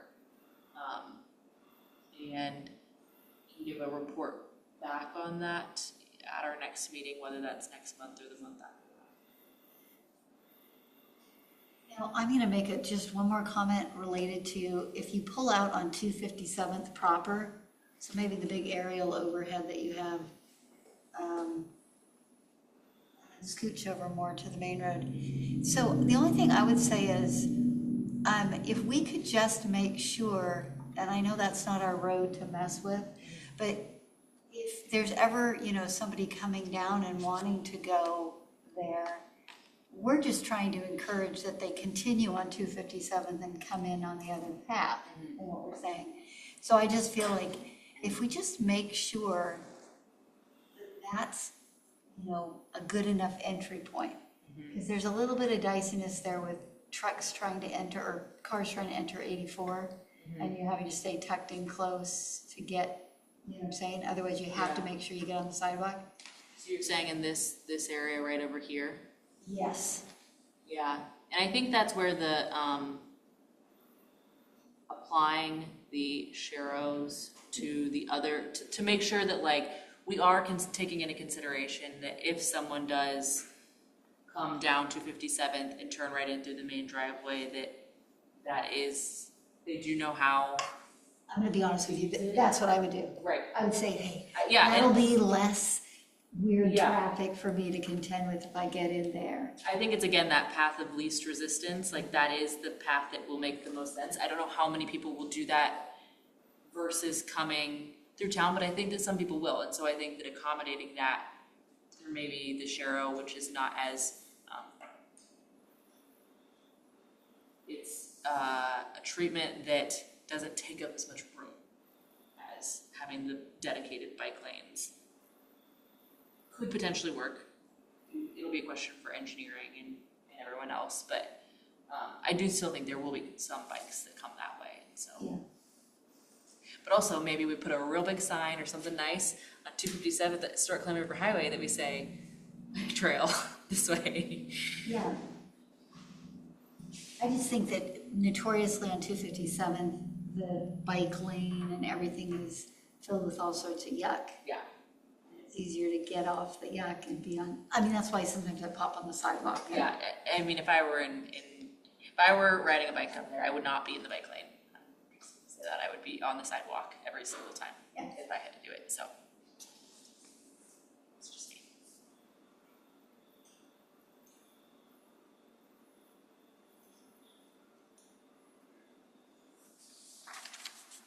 Last chance.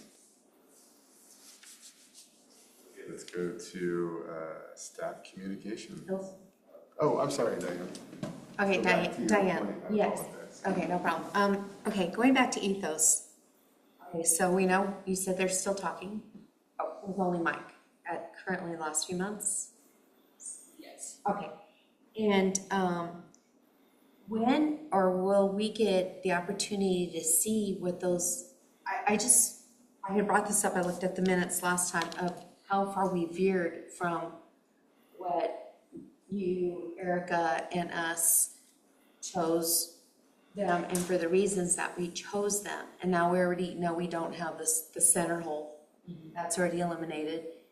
We don't know if we're getting maker spaces and we talked a lot about wanting some ownership and high-end development and such. And so and it doesn't sound like a lot of people know are part of that conversation with ethos. In a perfect world, I would think you and Erica and some of us, maybe chair and co-chair, would be in on that conversation. So what we've done for, I don't know, we started on TCAB, I don't know how many years ago it was, in the vision for the future in that special property. I would like to propose that somehow everybody, at least chair, co-chair, you and Erica, would be involved in those conversations and that we'd be getting some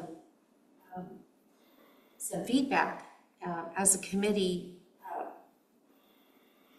on what those conversations look like, if that's at all possible.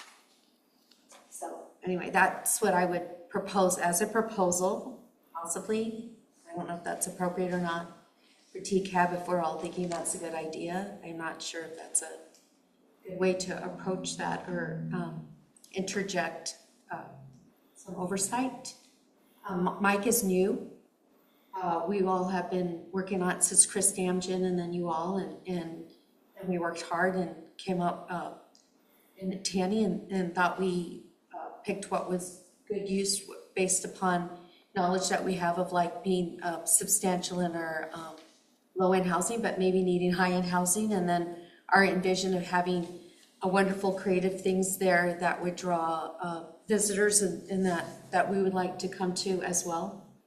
And then it's just concerning to me not knowing, having input and knowing what's going on.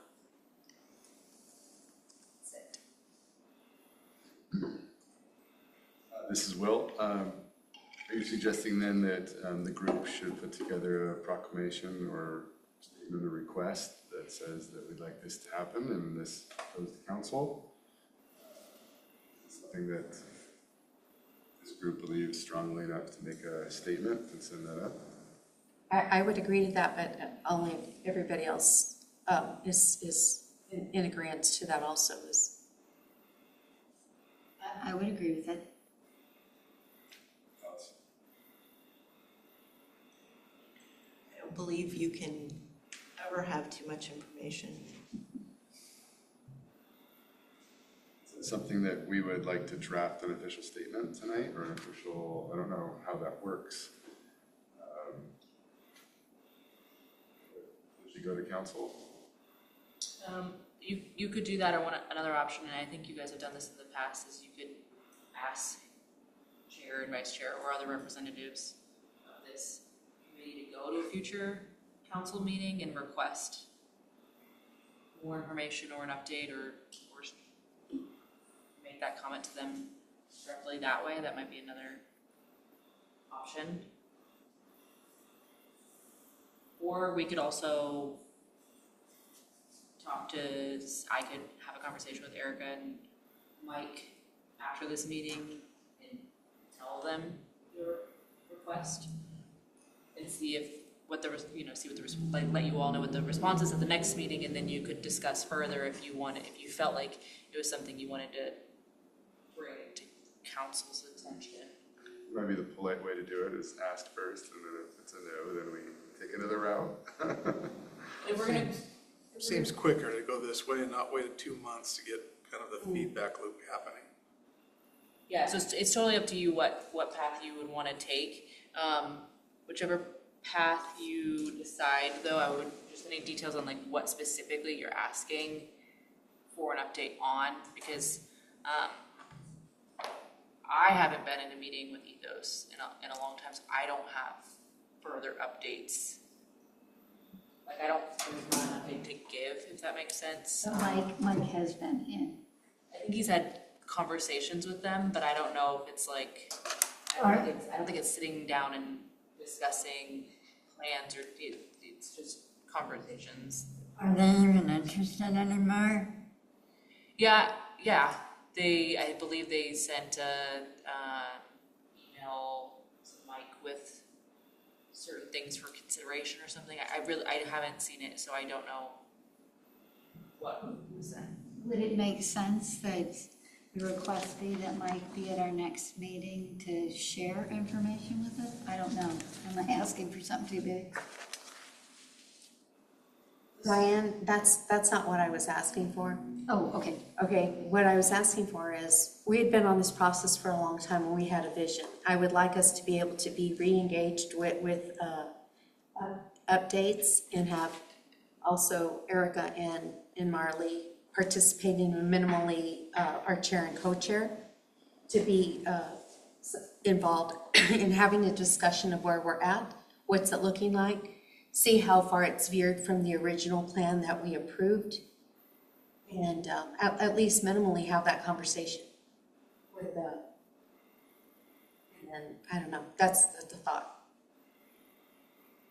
This is Tanny, and I'll say there's been 2 times before that Will and I have gone to council and asked for this thing specifically. It has to be kept in the loop. It is on the record. It's been discussed more than once at a council meeting. And I know that they don't have to do this, but I feel like they're on a roller coaster and we're on a scooter. And there's a reason that we all ask to be kept in the loop. Is you've got an awful lot of people making the decisions that weren't involved in the time from 2017 to 2025.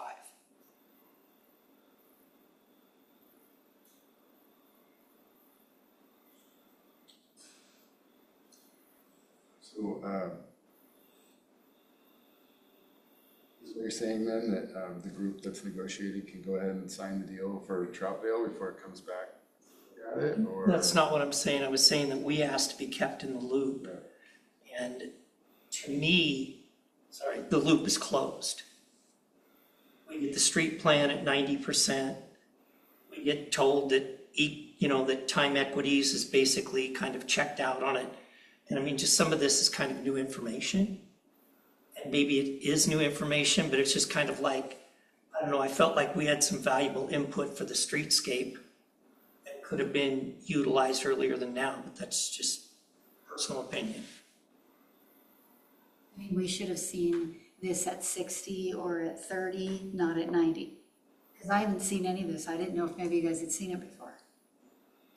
It was talked about, I don't think it even got to 30 when we talked about it last.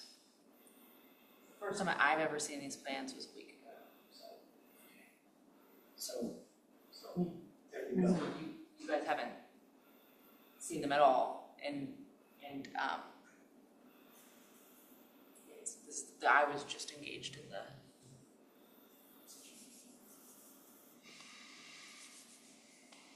I should clarify that I believe Erica and Mike have been involved in the conversation on the street plans previously, so I think that they did provide input previously.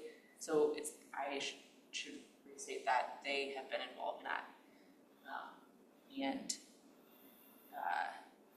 helping to represent TCAB. I just haven't been involved in that.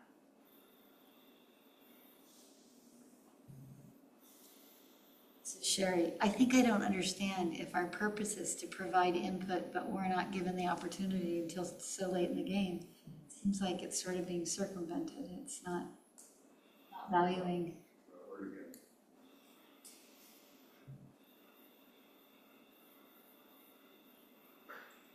So what's our next step? I think the first step is probably to figure out how big is there even a loop? She's mentioned that Mike and Erica have had talks. What level is their talk? I mean, where are they at? Are they actually talking about, oh yeah, we're kind of interested. Well, what would it take for you to be interested? Or are they at a planning stage? We already actually, I mean, they had given us stuff prior to you being on air. We have what was envisioned last fall, right? That's when we saw stuff. And we gave our stamp of approval hesitantly because it varies from the previous conceptions of what was wanted. And so I think at that point, we're referring back to, we said, but we need to be kept in on the loop. And then the negotiation was maybe going to start taking place. And then we really haven't had much of anything as an update. Nothing to update, nothing to update, nothing to update. And then now, you see the street at 90% going. Is part of that No, discussion then, or part of that design? Adjacent, yes. Diane, I do not believe we approved a plan. We saw it, we agreed that they had the potential to create something that yes. may be desirable in what we were, that they were qualified enough and had some things there that we thought we would work towards what some of the, like we loved, what was the first plan? Who was that time? Is that? Capstone. They had a really good plan.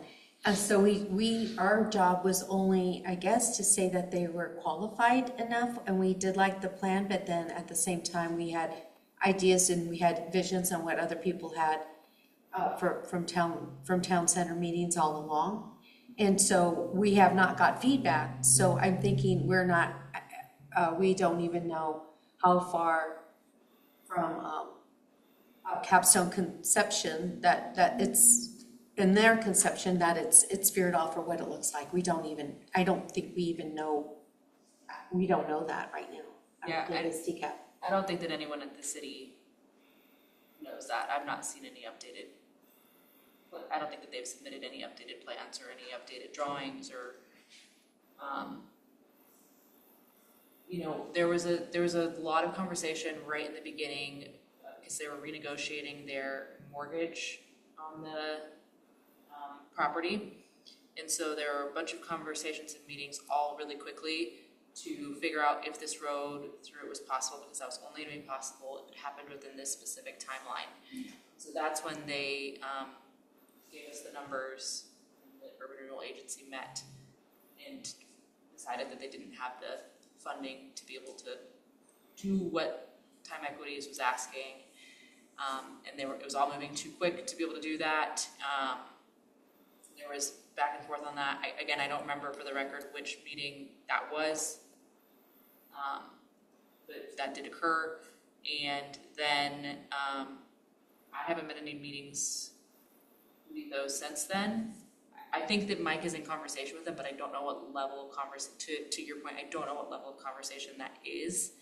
I don't know if that's chatting on the phone and saying hi once a month, or if that's like actually talking about plans. I don't know if Ethos and Time Equities have seen these road plans. They were not involved in the design, I can tell you that much. The city was involved in the design of this road, not the private developer. But I don't know what level of engagement we've had with them recently.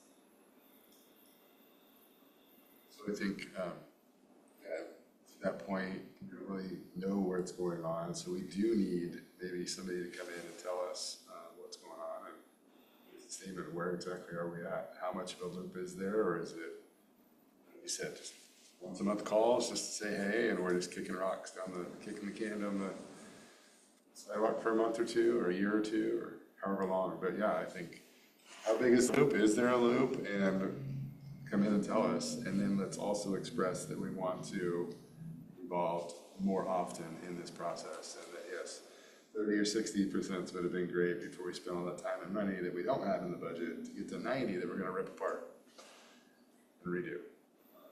This is Shelley. I think 20 years to dog park fruition tells you how quickly these things move. They just don't. I mean, they're snail's pace. So to think that they're deeply involved in planning, I think would be a mistake. I think we need to find out where they are in their conversations. And if they're, if they're at the planning process, then we can say, shame, you need to be talking to us.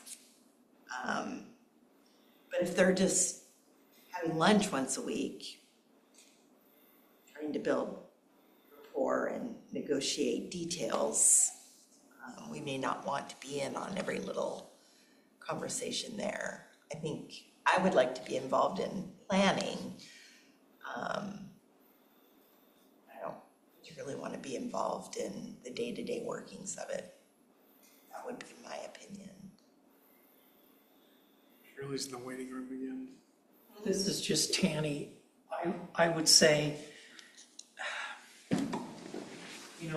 we cancel meetings, several meetings, because there's really nothing that we need to do right now. And then we get a road that's 90% designed. It does strike me a little odd when it was something that we asked to be involved in specifically.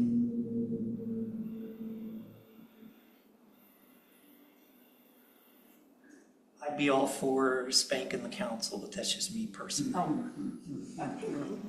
Diane, I'd say we like to continue to be involved, since some of us went door to door to even get the URA passed to get us to this point, and that there is value in, again, I love Marley's vision and Erica, and then at least chair and co-chair involved somehow with Mike in the process. It would just be, would be nice that we have some knowledge, how we got here, why we're here, and what the conversations were, and what our overall vision was. And for that to be preserved and represented, and to work alongside with council. So, This is Tanny. On that, I would just say that would take a council action. That wouldn't be a staff decision. That would be a council action. So what is it that we need to go before council to present that? Something that's different than what we're doing today. I think that this is wonky where we're at today. We got a road design that I don't think anybody in this room thinks should be built the way it sits right now. Does anybody think this is a good idea the way it sits? And so we're fairly normal people. We don't think it's a good idea, but it's at 90% when we see it. How are we supposed to affect change? How are we supposed to represent the citizens?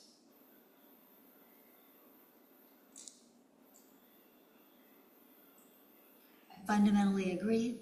Sherry, what's our next step?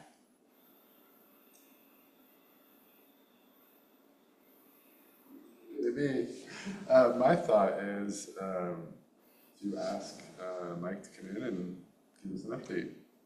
And then share this with him and let's see what happens. And if it's okay, I understand, great.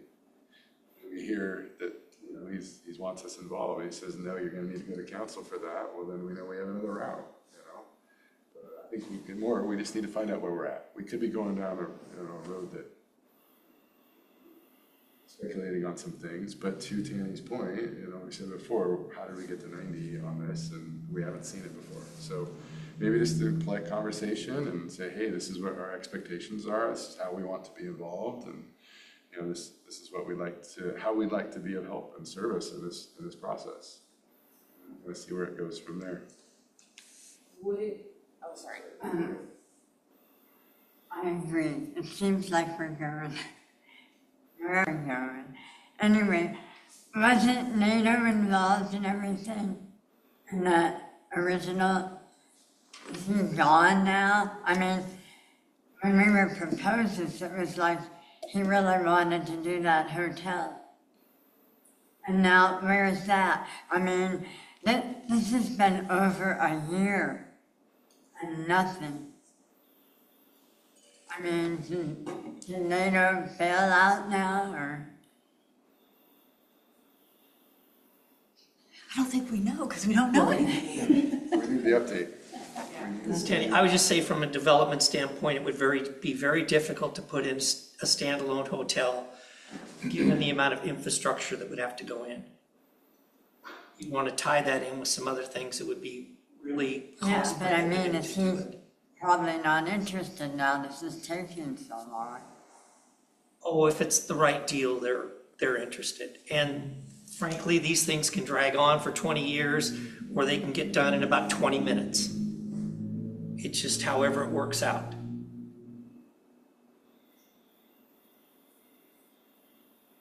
I'm a proponent of talking to council.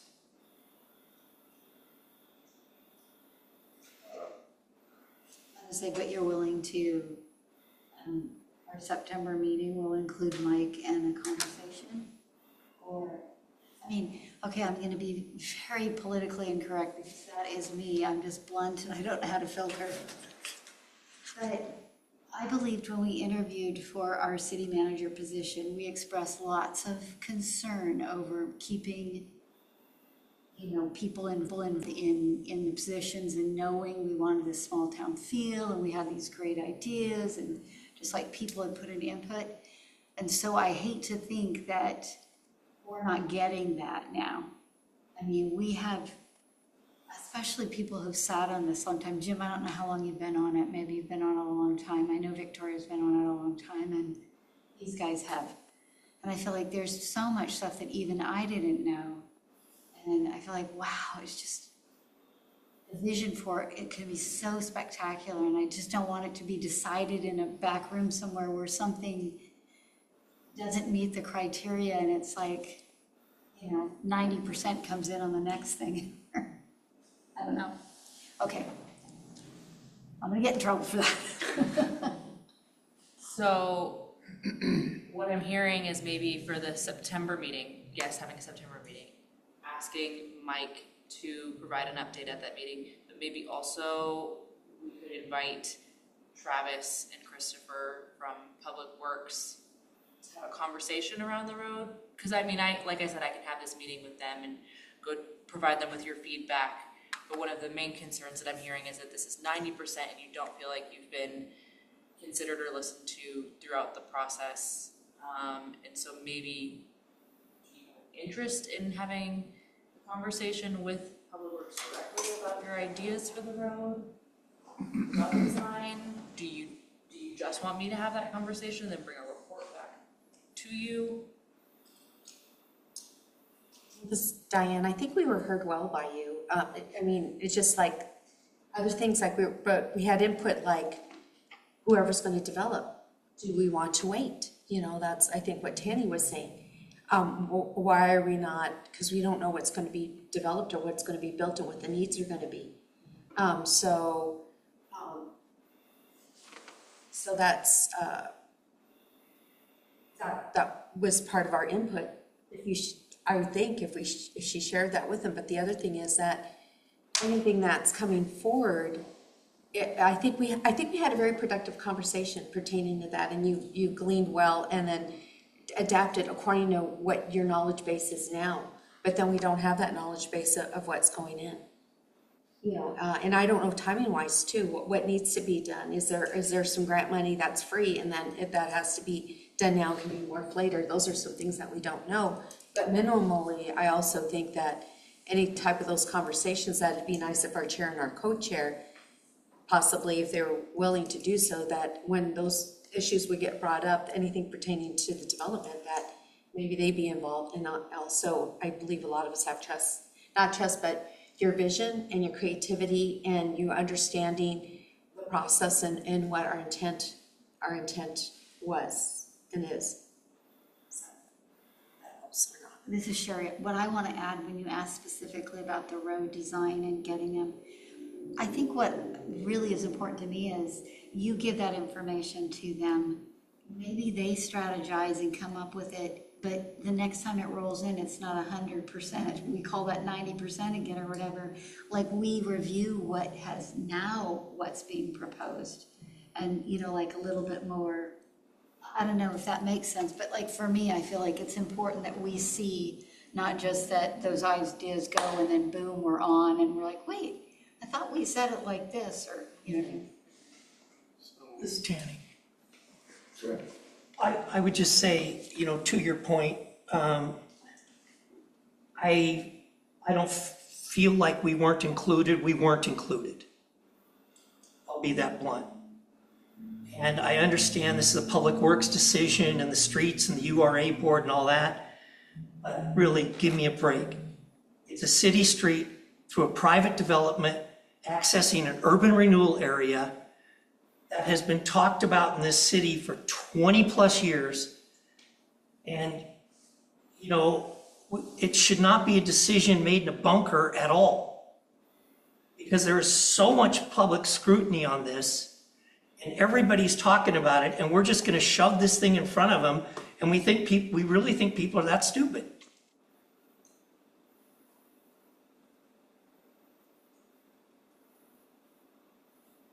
I don't know how I really feel.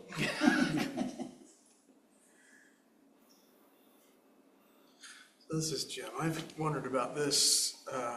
What's going through my head right now is similar to what I felt about some of the other committees I've been involved with or groups like this. And that is, what is the purpose of what we're doing? And I wonder if annually it might be worth going back to whatever document or whatever source created this group to remind ourselves, and perhaps others, not looking at you, Marley, but members of the city perhaps, why do we exist? If we're sitting here wondering how this happened without our involvement, perhaps our involvement isn't needed. But I think it's worthwhile to go back occasionally and say, this is why we are constituted as a group. And maybe to remind others. Because if we don't have that, and if it's not worth being here, then we are all just spent a couple hours doing a whole lot of nothing if it doesn't go anywhere. The sentiment I'm feeling from the group is that we're supposed to be involved and we've been circumvented. Are we? I'd like to know that we are and that our time is worthwhile. And that's been a feeling that's been felt on a couple of other groups. I won't name them, but things that have happened in the city that they were supposed to have been or felt they should have been involved and were not, and changes were made, dramatic changes were made that affected the core of our city in a negative way, some believe. Let's remind ourselves, why are we doing this? That might be an interesting topic to have at the same time we have a visitor. Tanny, I would just say each group is chartered. I'm aware, I'm saying we need to remind ourselves. I know that, and I know that the primary function of ours is to implement the town center plan. And I feel in a lot of ways that is what we're doing.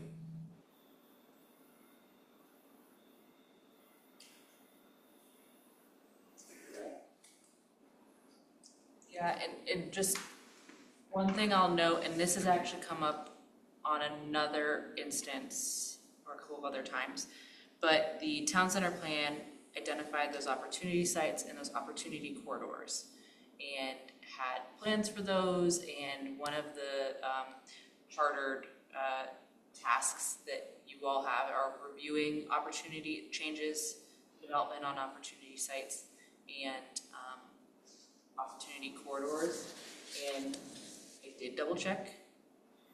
This is not a listed opportunity corridor. Not to say I don't want to diminish what your involvement should be in this, because that's not what I'm trying to do at all. I do agree that you all should be involved in this. But we've had this come up before where the opportunity corridor or the opportunity site doesn't necessarily reflect the projects that you all want to be involved in and that are included in the town center. And so I don't know if that scope is maybe more limited than what you guys would like the scope to be, or if this is something to think about for future updates to the town center plan or something. But I just know that it has come up a couple of times where projects haven't fallen into those categories, and you all expressed that you believe that they should because of their relationship to the town center and to the town center plan. Do you mean as far as the confluence?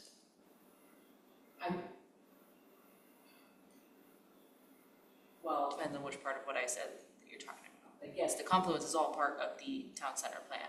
Correct. I meant the confluence, I think, is a opportunity site in the town center plan. It is an opportunity site in the town center plan. It's just the road leading up to it isn't one of the opportunity corridors for review. I'm not saying that. Maybe, Tanny, maybe technically, but we do address in the town center plan in like 4 places access to the urban renewal area. Yeah, absolutely. So I don't think we're on Mars or anything here. We're not that far off. Right, I was just mainly expressing that the way that your charter, the way that the resolution that creates this committee is written specifically does call out your review of the opportunity sites and the opportunity corridors as a task of the committee. And so you've talked in the past about, does that resolution reflect what you all feel you should and want to do? Or do you want to request a modification by council? And so that is something to maybe. I think that's an interesting point, but I also think tonight we've identified several concerns about even simple things like emergency access to the site that are relevant. Yes. Mm-hmm. This is Shelley. Along, Jim's line, it's important that if the city is saying we're listening to our citizens, that they do so. It's an easy thing to say, but it's a harder thing to do. The fact that you're here showing us these slides tells us that they also thought we should be informed at some point. It just turns out that maybe it was a later point than what we really should have started at. What would be nice is for them to hear the ideas that we've presented and tell us why or why not they would or wouldn't work, right? So that we can be heard, so that the ideas that we have, we aren't engineers, we're people driving these roads. Obviously, I don't parallel park, I also don't cycle, so I don't have a lot to say about how those roads should work. But I drive them every day, and I think that as the citizens that drive those roads, we're the people they should be listening to. So it would be nice if, we were heard. And that's the bottom line. Because too many of the committees are feeling the same way, right? Where we talk for months about something and then it all happens before we've even come to a conclusion about what should happen. Similar theme came up in CAC. You know?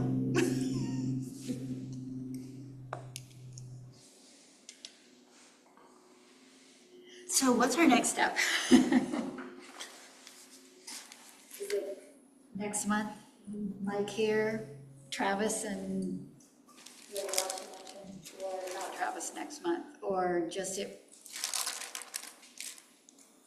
Like what would you guys? I mean, was it Travis and those guys that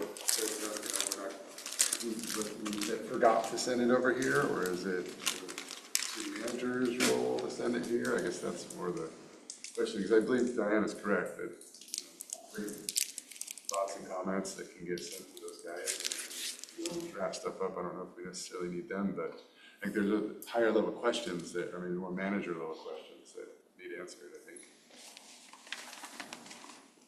I think that'd be an appropriate question for Mike to answer.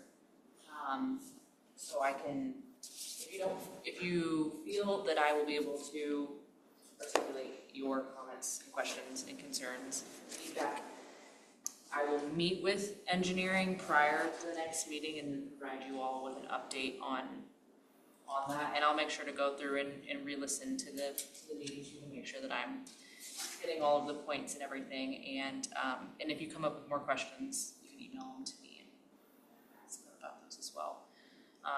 And then asking Mike to be at the meeting, double check that he'll be available. But if that's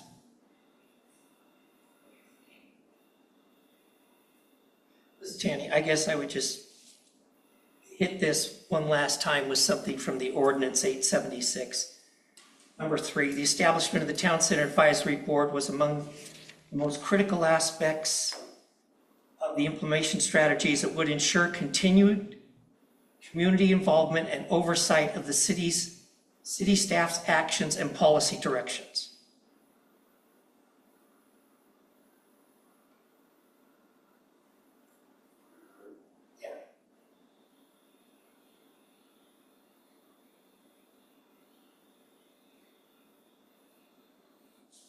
So would you rather go to council? I'd rather do it all. Okay, so council and have Mike be here next month. I'm happy to go with you. Send you as our representative. I'm happy to show up and sit in the bleachers.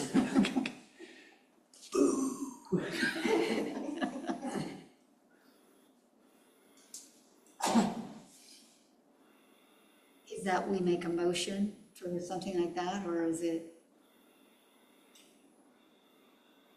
We would need a direction to go talk to council on the committee's behalf.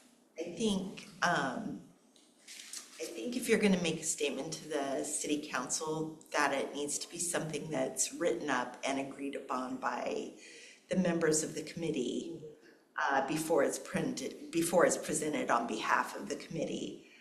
I don't think we have time for that tonight, unless it's gonna be a fairly short statement. It's almost 9:30 already. I feel 11:55 coming on. Well, something could be distributed. If someone wanted to draft something, we could include it in the packet for review for next month. Yep. That'd also give you the opportunity to hear and have that conversation with Mike as well, and that might impact whatever you decide you ultimately want to say.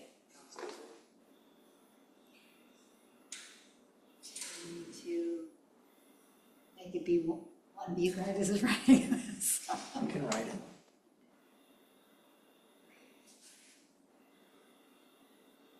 And I can up and And then send it out, yeah. line carbon copy, and that way we can avoid the public meeting laws. Everybody just kind of replies back to the original email sender and CCs the other one with it. And then as long as we're not all on one email thread together, that it's not a meeting, we can collect things, and then we can line carbon copy a statement back out, collect thumbs ups or thumbs downs, and then if we need to, but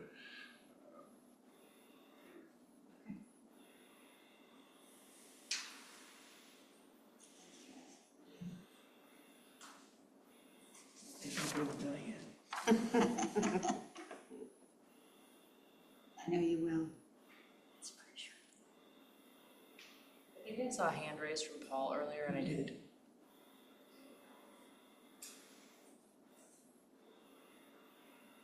oh, I'm sorry. Go ahead, Paul.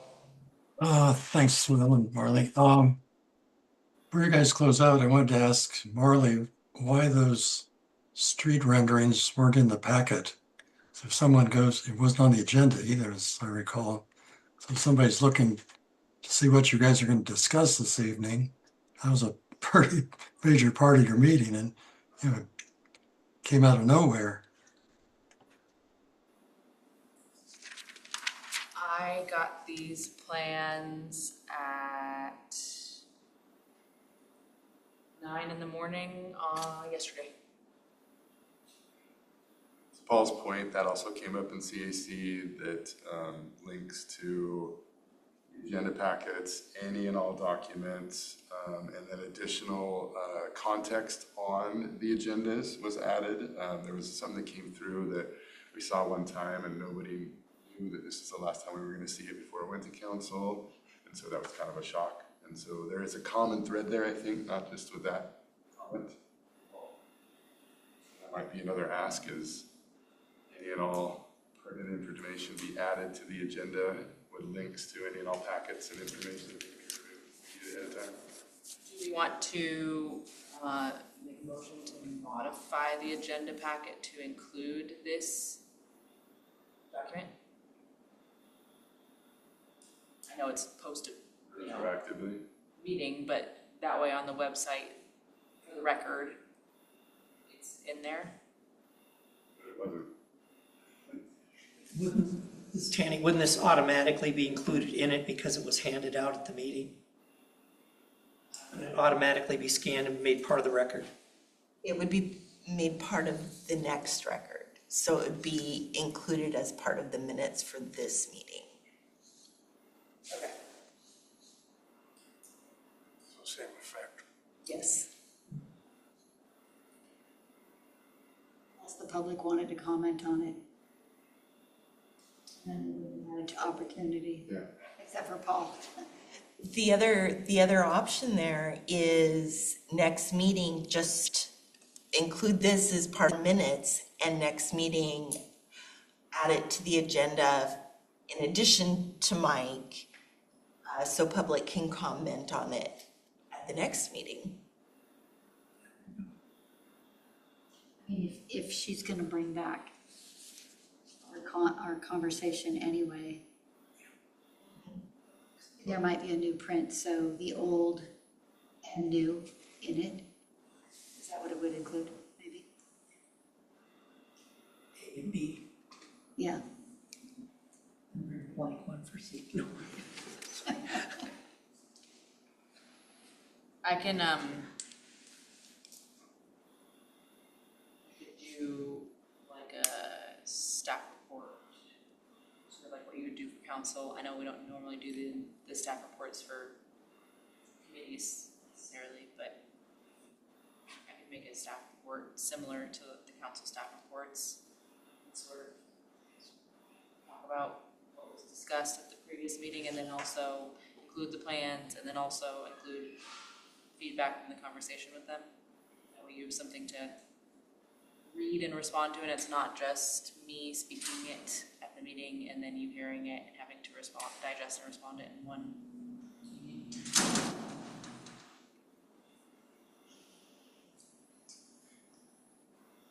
And that might also then create more question, you know, if Mike's gonna be there, you might then read that staff report and have questions about some of it.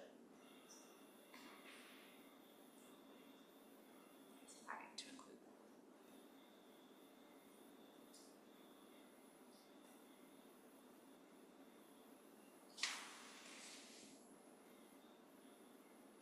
that. So I think I have a pretty decent list here, maybe we'll add to it, but things that we've kind of talked about.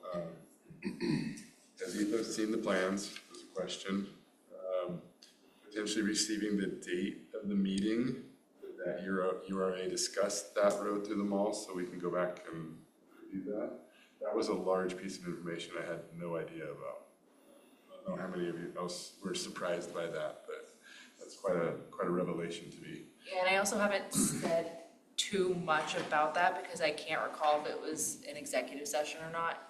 And I don't know if it's an executive session, I can't necessarily say it was discussed. So I don't remember when the meeting was or what level of meeting it was. So I have I can't comment on it. If it was a public meeting, either way, can we find out if it was? Yeah, I can let you know if it was an executive session or if it was in a public meeting. And then I guess the question, then follow-up question to that is, if it is an executive session, then it's council that kept that information from going out, or is then that information that can come to this group? Again, I'm just trying to piece this together. It's very. So I'm pretty sure it was an executive session, which is why I haven't said that much, other than they obviously did not move forward with it because there was no motion or anything resulted at the end of that. But usually in the executive sessions, they will discuss whatever it is that they're considering, and afterwards, if they'll make if they're going to move forward with it, there would be a motion to move forward with something. I don't recall that there was a motion to not move forward with something, and so I don't know if that was something that maybe should have been done. I truly can't really recall the details of how that meeting went and what happened with an executive session and not with an executive session. So I will have to do more research to figure out. Either way, just trying to connect that feedback loop to them, that like, hey, that's a huge piece of information you guys didn't tell us for however long it's been. Everything in this group is still like looking down that path that this is what we're looking at. So anyway, just kind of on that same theme, increasing communication, right? And there was also a question about maybe some minutes and how that works, and maybe there could be some clarity, and that could probably go to all the groups could probably use a little round robin visit of, hey, this is how our minutes work and this is what we're doing. What are your guys' thoughts and what can we do to improve? Let's see, invite Mike in September. Request from TCAB to be updated more often and to see any plans related to the project earlier more often. And then the last one is asking for improvements to the agenda, really lining out everything we might get in there, adding any and all links to information packets, any of that stuff, and just making sure, like Paul suggested, that we're following proper public notice laws. And then for the group, Annie and I will potentially visit council after we have a time to put together that list. So sums up what we've been through tonight. Diane, also like pertaining to TCAB, allowing us to be used for feedback. So that's an ask too. It's like, we want to be able, like with the road or what's going on with whatever progress with ethos, allowing us to be in the loop process.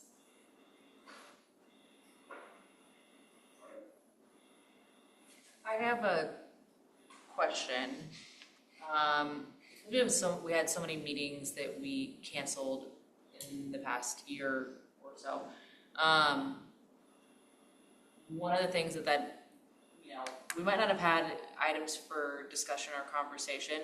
What that also means that we don't end up really giving you is that staff update on what's going on either. So I'm thinking out loud, if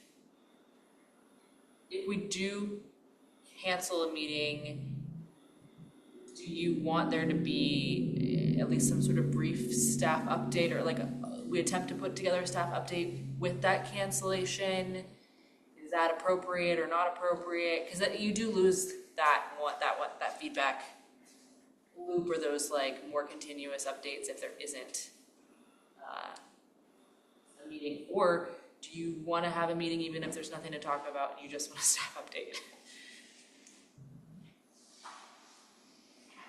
I mean, at the very least, a good recap. Hey, this is where we're at. We're not canceling it, or we're canceling this week, and here's an update of what we did through the last month. What you guys thoughts about still an in-person? Yeah, I wouldn't be excited about coming in just liking everything. For a 10-minute update, I think that could be done by text, even by. What if it was a Zoom, 100% Zoom, 10-minute talk or whatever? So if there's questions, Jim might have a great question that I don't think of. I'd be up for Or that. something like that. And again, it doesn't have to be, but I'm just thinking sometimes somebody says something and it jars my, tells me something. I don't know. Yeah, I'm very similar that way, where it's like, or you just get reminded of things that you didn't remember. Yeah, I mean, that could be something we do too, where we're all Zoom. It's just a staff update, sort of a meeting, and it's going to be really quick, and then none of us have to be here, but it's still just that quick update on what's going on. I wouldn't be opposed to that. If that was something you guys wanted. Like that? Sounds great, Riley. Thank you. Great idea. I like to. There's so many things that go on, and we don't have like I don't send out a newsletter. Sometimes I hear from businesses too. They're like, how do we know what's going on? You run into me on the side of River Highway and you talk to me for 2 hours and you ask me what's going on. Because it seems like, there's always something going on, and it's you don't always have that best avenue. And so that could be a good avenue too, to make sure on the record things like what events are coming up, and what's happening in the town center, and the visitor center is changing its hours to and close at 3 p.m. in October, those sort of things that maybe they're not the most important, but they are good reminders as really involved community members, so. Okay. Any other comments from Paul? Before we go to staff communications?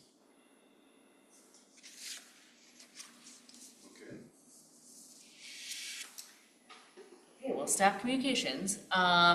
So the past month and a half, actually no, that's not true. It's been longer than a month and a half.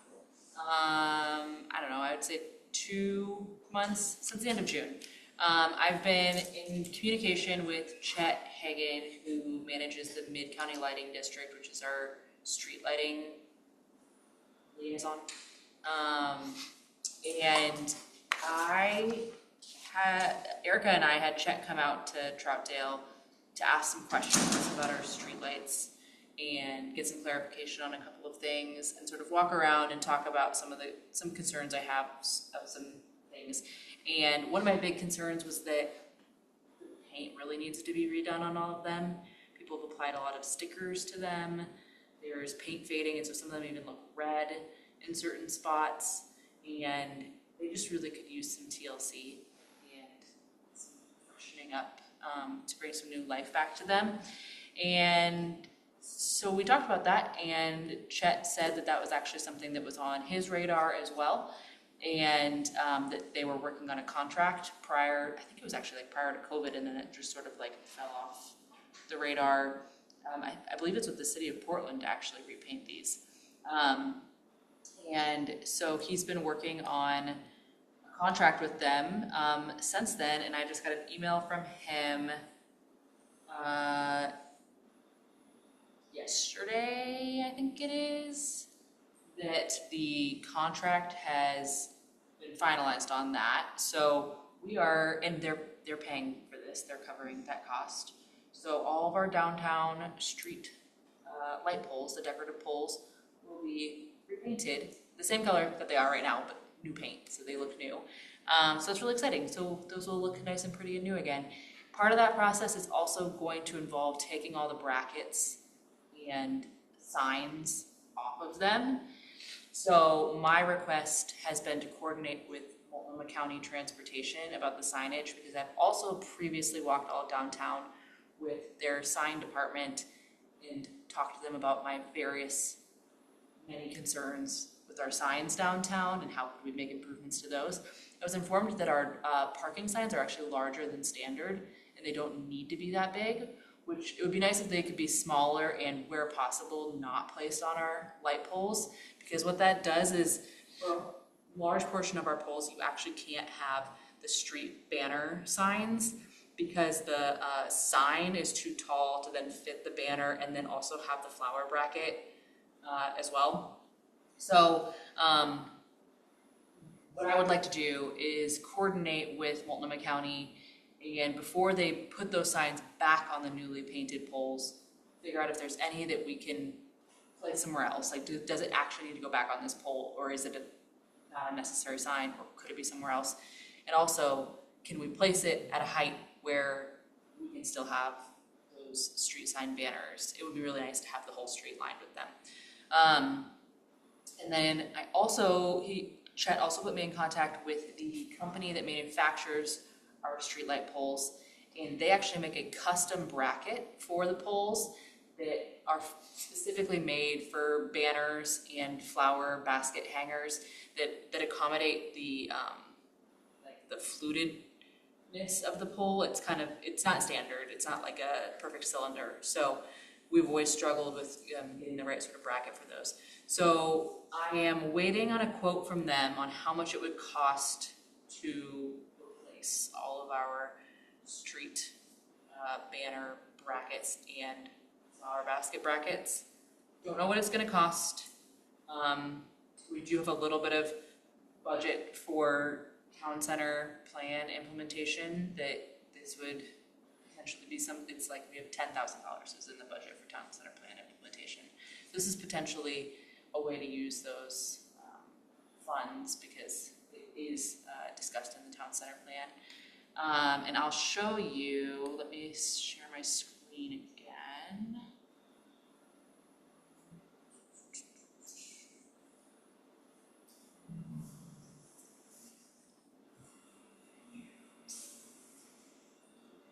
So I have been on the hunt for a solution to these light poles and their street banners and flower basket hangers for a while now because it has been a constant headache.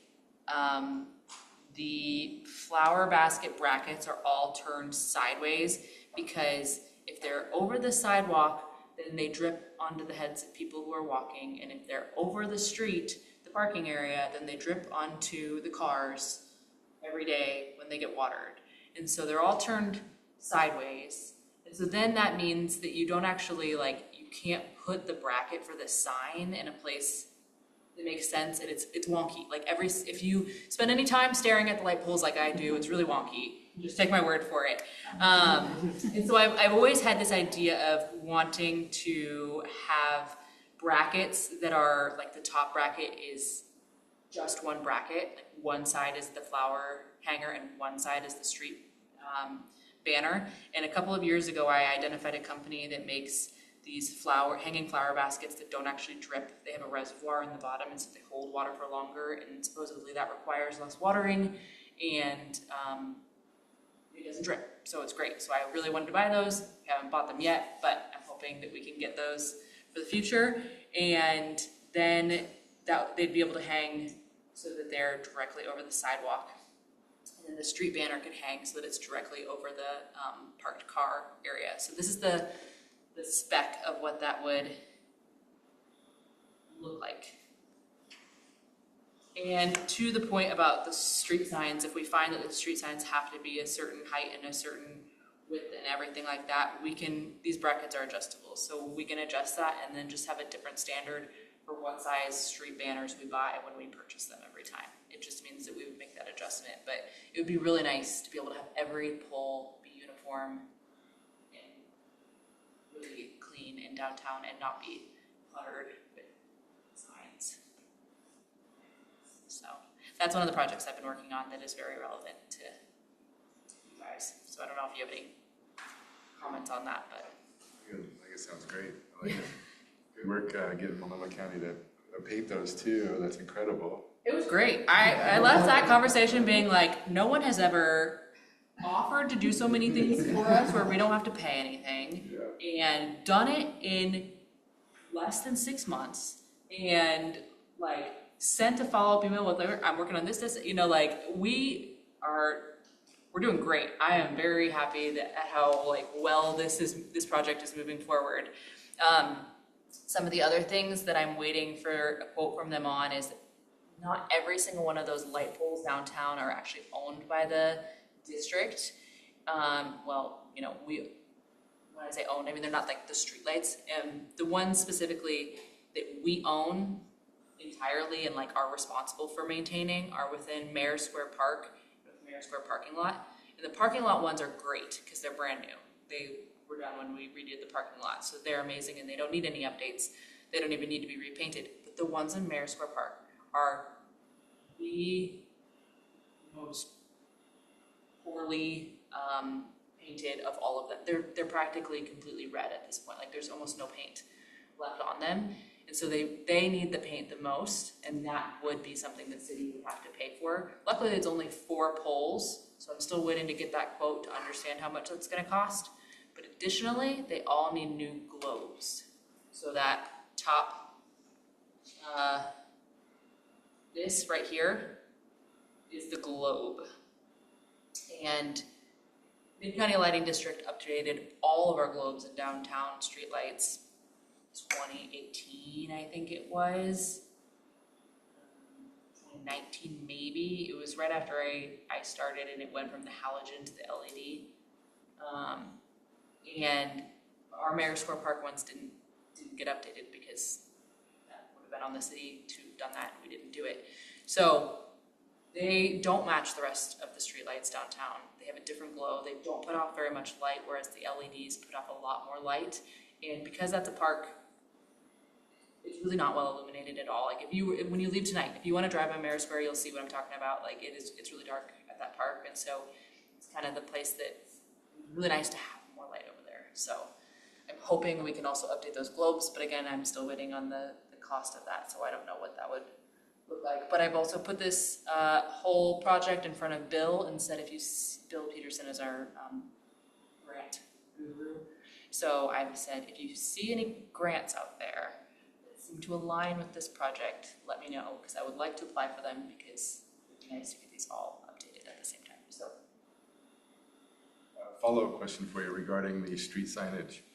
If we just kind of decided we don't want signs on there, would that mean that we would have to then install a metal pole in front of it or next to it? Like, is that like, or is it just like? Potentially, and actually this is something I've talked about with Multnomah County a number of times, and with our Public Works Department, and we haven't changed any policy around this yet, but I would love to see policy around this changed. There are a couple of areas where you don't even really need the sign on the pole, like it doesn't need to be there, and it's not conveying anything different than the sign right next to it's conveying. So there are a couple of those where it's just not necessary. There's one in particular that is a weight limit sign that I think is the one that's when you're coming to Buxton, there's like a massive weight limit sign on that. And I was like, why is that sign on our street pole? Because it also is the largest sign, and a pedestrian could actually hit that sign compared to the other ones. So Multnomah County said, yeah, that one should be on its own pole. It shouldn't be on your light pole. But you might notice, if you are looking at signs downtown, that the type of pole is not the same throughout downtown. So the city standard is to put them on the wood poles. Multnomah County changed their standards, and their standards are these they're like the silver metal U-line poles that look temporary. So they installed one, if you look at in front of Celebrate Me Home, there's a ADA parking space sign. I thought that was temporary when they first installed it, because I was like, surely this isn't the pole that's gonna be in our downtown. It doesn't match any of our other poles downtown. No, that's the sign pole that they now use. So their standard doesn't match our standard. And this is something that we did talk about with the town center plan, but I think it would be really nice if we had decorative poles that aligned with the street poles. So they make these black metal fluted poles that you'll see on street signs in some communities that have the decorative poles. I think that within our town center zone, that would be a very well-received treatment for street poles, but it's not, or street sign poles, but it's not the current treatment. So what that means is also, because Historic Columbia River Highway is owned and operated by Multnomah County, that they will not maintain those poles. So the city would be responsible for maintaining those poles, and they would only pay the amount that their poles cost. So we would have to flip the difference between that and the total cost. So there are cost implications of that, and so I don't think it's likely to change right now, but that is something that I would love to pursue alongside you guys in the future. I guess my question is the reason they feel okay with just putting sign up on our light poles is because they're the ones that paid to put them in? Is that it? Yeah, and not wanting to add more poles to the ground. Is that a road? Yeah, and one of the things you'll notice, and seriously, before the next meeting, if any of you guys want to go look at the signs downtown, I was this close to inventorying them all the other day because I was so annoyed by them, which I'm gonna have to do it anyways, so I might as well. But our downtown parking signs they say 2-hour parking, on Historic Columbia River Highway, it says 2-hour parking.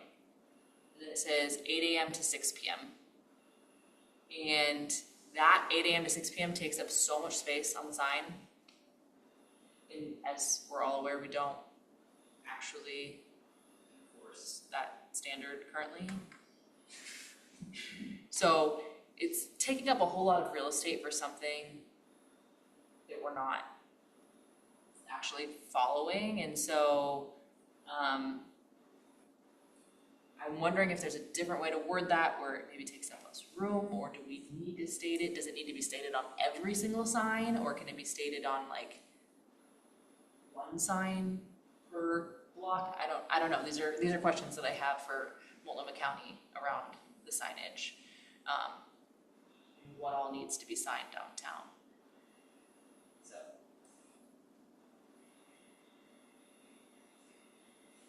So that's one update. One of the big projects, medium-sized projects I've been working on. The other things is we've got First Friday in September again, September 4th. That'll be the last one for this season, and then it'll be June when we do the street fair again. We'll have Windy Wonderland in December again. And there's been a new development downtown, if you haven't been downtown recently, but there's that restaurant and boutique hotel that is still under construction, but is very near to completion.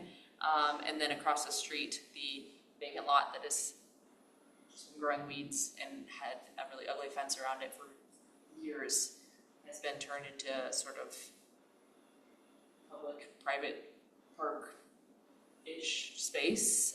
It is privately owned, the city doesn't own it, the city doesn't maintain it. We did move so every summer the city pays for porta potties to go into downtown because we don't have a public restroom that's in the area other than the visitor center. We moved them from Mayor Square parking lot, which is up the hill, which is less accessible, to that lot. So now they're on that lot and they're open all the time. There's not a good sign that tells you that currently, but they're there. So if anyone needs to know where the porta potty is, that's where it is, and you can use it. And yeah, so the city doesn't own or maintain that, but you could see certain things popping up or events or other things. So that's an exciting change to downtown, and I think everyone is very glad to see that it looks a lot prettier. So. And the intent at this point is to keep it open to the public, not fence it. Yeah. That's really cool. Yeah. And I think it's rentable. I think like you can rent it for parties or concerts or all sorts of stuff. It's really broad at this point. The woman who owns it also owns the building with the hotel and restaurant next door, and just didn't want to have an eyesore anymore and wanted to do something, but it's not a permanent use. So I know everyone's really excited that it looks so much better, but I do think that in the future we will see that property redevelop. When, I have no idea, but it's better to have it be this and be usable. Just like with the Confluence, when we knew the Confluence was going to be redeveloped at some point, we were like, well, can we put a pop-up disc golf course out there? And so that's what we did. And so this is the same sort of idea, just utilizing that space in the meantime. So.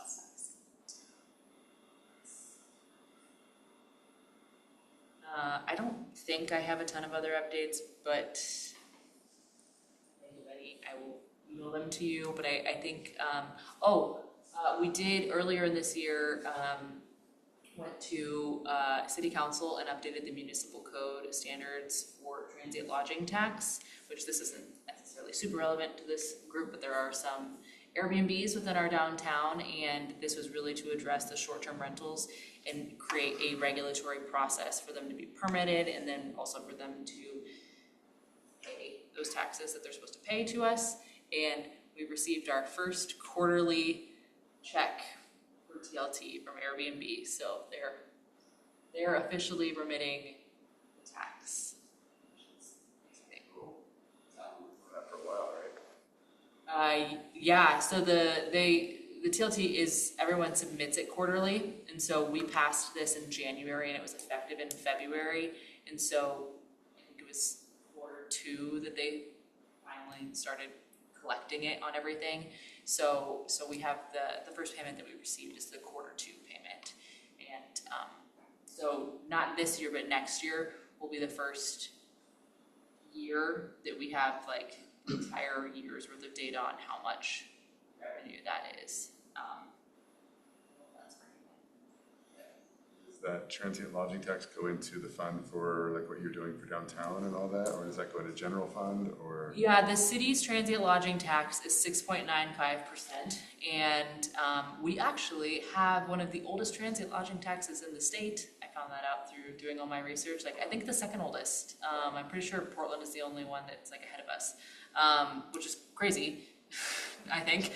But 6% goes directly into the general fund, and 0.95%, well, the 0.95% of the 6.95% is earmarked for tourism promotion.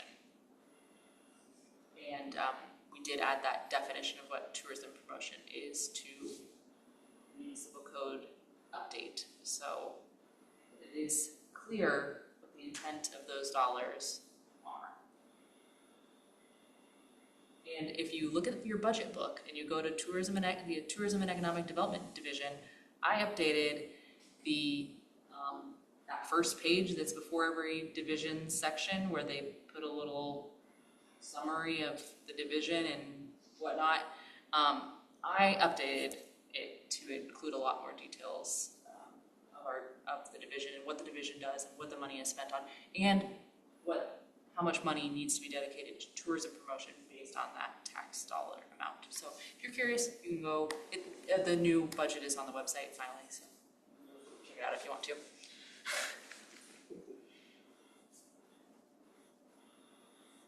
I would encourage any division in the city to update that page on their budget for the future, just saying. I think that we don't utilize that as a resource enough to summarize the work each division does and the projects that they're working on, and it's an opportunity to talk about the revenue that your division might bring in, but also what operations you've got going on. And so I know you guys are all on a lot of committees, but if you feel that other committee or other division should do that, feel free to share that, because I think it was helpful for our division during the budget cycle, which can be contentious.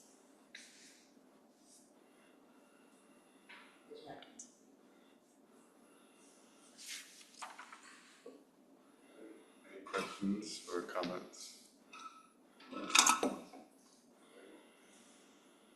Well, let's go to board communications. Do we have anything that, is Shirley still on with us? No. We lost her. She's been coming and going Yeah, this whole she's had time. internet problems. You want to start over here with, no? No, thanks. Evening, guys. It's nice to see everybody Yeah, again. Yeah. I don't have anything. Okay, so Second Street Bridge. This has been talked about a little bit lately, and I got a couple calls from people because it's discussed how it was in the town center plan to build the Second Street Bridge or something to that effect. And in the town center plan, the official document, one of the things was the Second Street Bridge was going to benefit Opportunity Site number 6, which is the 4-square track. And in layman's terms, that would be where Meals on Wheels is, over here. And it was going to benefit Overlook Track number 7, which is where Home Forward is. And it was listed as a future idea and potential investment. Okay, and it was, quote, would benefit these sites, a development on these sites would benefit from having a bridge. I just want to point out that the sites are already developed.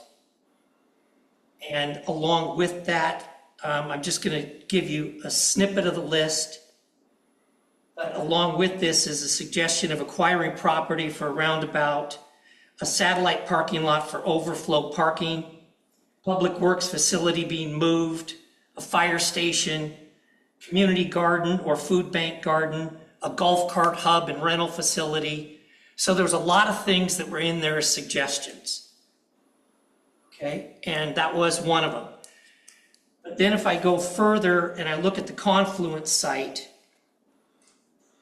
and that's on page 162, and it states in here, a direct connection with downtown via a pedestrian bridge should be built. The next one, a direct vehicular connection with downtown should be studied and pursued. That's for the Confluence site.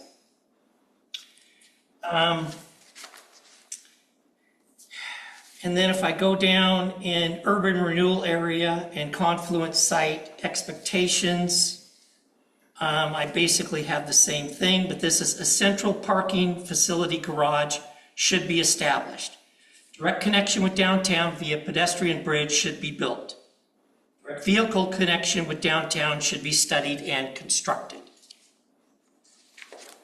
And when I get into policy decisions, things of that nature, I just don't see it. When I look at the urban renewal, I see a parking facility, direct connections with downtown.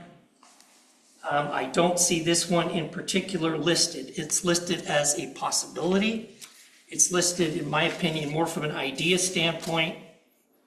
And then finally, on page 173, under urban renewal actions, we then talk about the options for direct connection between the Confluence and downtown, viability of constructing a parking facility, and cost share, things of that nature.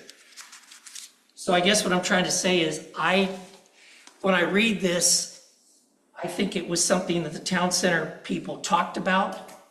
I don't believe it was an actionable item by them. And when I read this, I see things that they're like, we need to make sure we do this, we should do this, we should do this, and maybe we should do this. And this is just me surmising. I think it's in the maybe category rather than the we should build this. On a personal note, those sites are developed and we would be doing a substantial benefit to one property owner by putting the bridge in. And that's just something I personally don't think the city should do. But anyhow, that's my opinion. But I think that from a town center standpoint, I think we're being a little bit almost misrepresented as far as what our position was on that. Would you, anyone else, any of the retreads? I remember us I can't even see the word. Prioritizing a connection to the URA as far as the town center. As I recall, the group at the time, that was our input. That was the priority, and I'm not sure all of us were in agreement with the bridge from but I think everybody was wanting that connection to the URA. That's before my time, but I was surprised to see that in the notes this week. I thought, what in the world, where did that come from? And I agree with you, Danny. I just don't see why we would need to do that. It would just complicate our parking issues all that much more. People coming over here parking and walking to places that have parking lots. And it's trying to solve a problem that isn't there. It also mentioned Citizens Advisory Committee, and we did not put our approval on that. I also, to your question, recall it more like an idea, a concept, like the cards, sort of thing, and definitely not a should be built. This is the priority. It was definitely a secondary kind of this concept sort of thing. But I guess is that in the town center, and are we on the town center advisory board, and should that topic be coming through? It is in the town center. We are on the board, and I'm just saying I think there's a little bit of a disconnect because it feels like we're saying, oh, we might be pushing this forward because of the plan. I don't think it says that, but it's just kind of like, well, it was in the plan, so it gets pushed forward, but it is in the plan, but it's not a priority in the plan. Yeah, so thanks for bringing up this topic, because I meant to bring it up during the staff report and forgot to bring it up. But I think that the comment that you're referring to, or the piece of information that you're referring to, is a comment that the city made on their Facebook post, which I did actually help write, so I guess you can blame me if you want to. But about the project, and the specific statement says, this project has been in the conceptual stages, which is still in the conceptual stages, since 2021, and has included public outreach through a variety of channels, including East Multnomah County Transportation Safety Action Plan, Main Streets on Halsey, the Town Center Plan, the Transportation System Plan, Safe Routes to School, multiple Citizens Advisory Committee meetings, Planning Commission meetings, and City Council meetings, as well as articles in the Champion and social media posts. So that's just stating that public outreach has been conducted through those, but it doesn't say that those plans or anyone signed off on anything. It's just stating that, because there was a lot of feedback around there not having been public engagement, and so it has been in the conceptual stages since 2021. and is addressed in each of those plans and has had public meetings. So it was just more so to address that. It's but- been out there. Yes. Not that it's had Right. glowing support or anything. Well, there's a lot of things that are out there. I mean, you just listed 20 different things. What makes this one rise to the top would be the question I have. Interest. I would actually, I don't think that, I would argue that the food cart site doesn't want it more than anyone else. I mean, they actually. What else is over there? State Farm? I mean, They mentioned Edgefield, but isn't Edgefield like 3 miles down the I'll road? walk to Edgefield. That's because there'll be plans to change the Halsey corridor and create a path, and they'll divert people off that. It will be advantageous to Edgefield to have that probably. Because the Main Streets on Halsey plan calls for improvements all along Halsey Street. So while those improvements, and to a point that I heard said earlier about how it's addressing a problem that doesn't exist, Main Street or Halsey does not have sidewalks and is not currently well accessible to downtown. That doesn't mean that we don't hope that in the future people will be able to walk between Edgefield and downtown, or Edgefield and other parts of our community, and so that our community members can go to Edgefield by walking or biking, and also the visitors can come support our downtown businesses and whatnot as well. So there are plans to improve Halsey Street that directly would lead to this bridge. And this bridge, we keep talking about it like it's just a bridge, but it's a connection between 2nd Street and Kendall and Halsey Street. So it would connect more than just those two sites. And I think there's been a lot of emphasis on those two sites and less emphasis on the greater connections between those separated parts of our community, because 257th is a dividing line and people don't want to cross it, and it is a really busy and unsafe freight route. So some of the feedback that we got during the town center plan and during other like public engagement process is people don't feel safe crossing the street and they don't want to come downtown. And I mean, I've had conversations in person with people from Halsey Heights Apartments and from the other apartment complexes over there. They don't walk downtown, even though they're close enough that they could walk downtown, because it doesn't feel safe.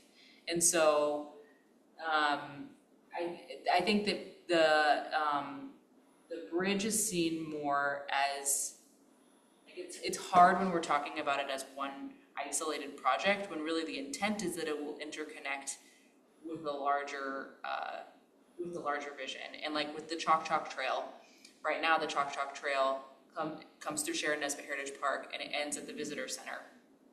The town center plan calls for, okay, then we create that bike route that goes on to 2nd and then crosses over the bridge and then gets over to Halsey, and so it enhances that whole cycling route or walking route. And when we just look at it as just like the one project, it fails to recognize the way that it fits into those larger pieces. So not saying that I think that it's great to have the feedback. I understand the concerns. I think we continue to, the survey is open right now, so definitely provide that feedback. I'm just trying to like give the zoomed out sort of lens a little bit too. Did that survey have to come out now? Right before we're asking for a tax increase? I mean, that just buried that tax increase. Do you read everybody's comments? Smoked. Yeah. Well, the survey doesn't have anything in it about costs or funding or things. ODOT's first, it said ODOT's backing it. ODOT's first, Montgomery County's first. Who's gonna really pay for this? I mean, I think that's still, it hasn't even been designed. So this is the design, this is the like trying to figure out the feasibility, seeing if the community wants it. Like, we're not at that. We're paying money to have a design. No, we got a grant. We don't have to match any of it. I don't know the details of the grant, but this is how, I mean, so many of these projects, when they're in these conceptual phases, ODOT is not, so seeing ODOT's name on all of this is another thing that people keep bringing up and commenting on that. ODOT, like many other state agencies, are facilitators of federal dollars. They filter federal dollars through to local communities.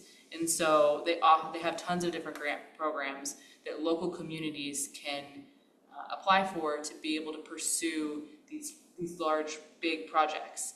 And so this is what the ODOT grant, like, it's not ODOT prescribing what this is or saying that they're gonna pay for it or being involved in it. It's ODOT providing us that funding to be able to do this grant, to conceptualize what this could look like and see if it's a possibility. Which you do with plenty of, like, this is just what the planning process looks like for any idea if you're really like pursuing it. So the grant is federal dollars that then get given to states that then get given to local But we communities. shouldn't have to pay for any of that. We don't have the money now. I don't know if the grant has to be matched or not, but I would like to know that.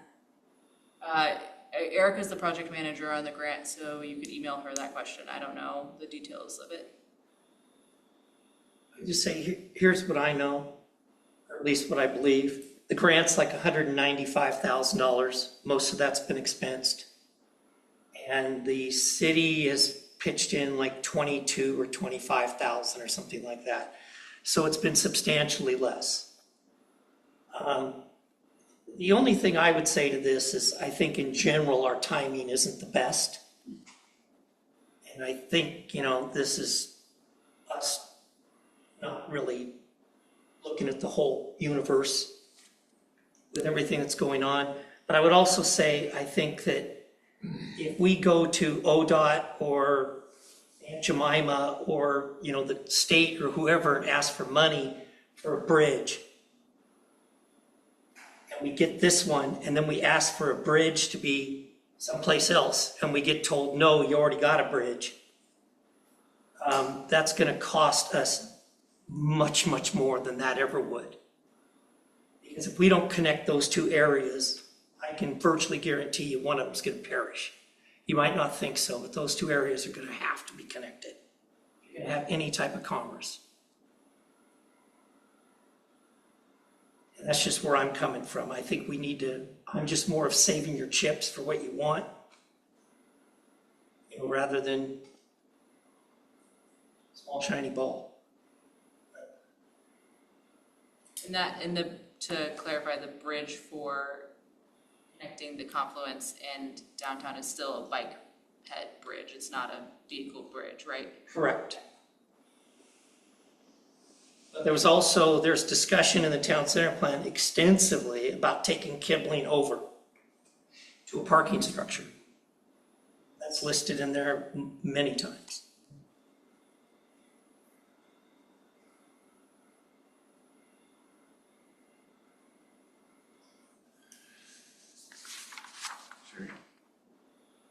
I just want to say one thing, because I know we kind of just went all over that one too, but the feedback that I have received, and I remember sitting in meetings back when it was, let's take this out and let's not even have this Second Street Bridge in the plans. No, we need to keep it this active thing so it doesn't get put back in something, so it's just gonna be there, but we're not gonna do anything with it. But we just have to keep it there. So like, almost like a holding spot. So the part I have is concern, and I get it. Somebody's granting some money, and so it seems like, but based on the economy of our city and state and county, and based on the feedback that I keep getting from people, it's like they have almost zero trust in anything going on. And so in defense of Victoria's, she read the comments. I went through and read the comments on the Facebook, what people were saying. And just so many people giving scathing comments. And, somebody saying, well, we need to have something because people are getting killed crossing from the apartment complex over. and then somebody else comments, I live there, they don't see anybody crossing. So, I mean, kind of that, maybe somebody's saying something and it's getting inflated. And I will say that sometimes when we source information from smaller surveys from people that are there and present, and I say this from the standpoint of having walked and done surveys for County for 257th.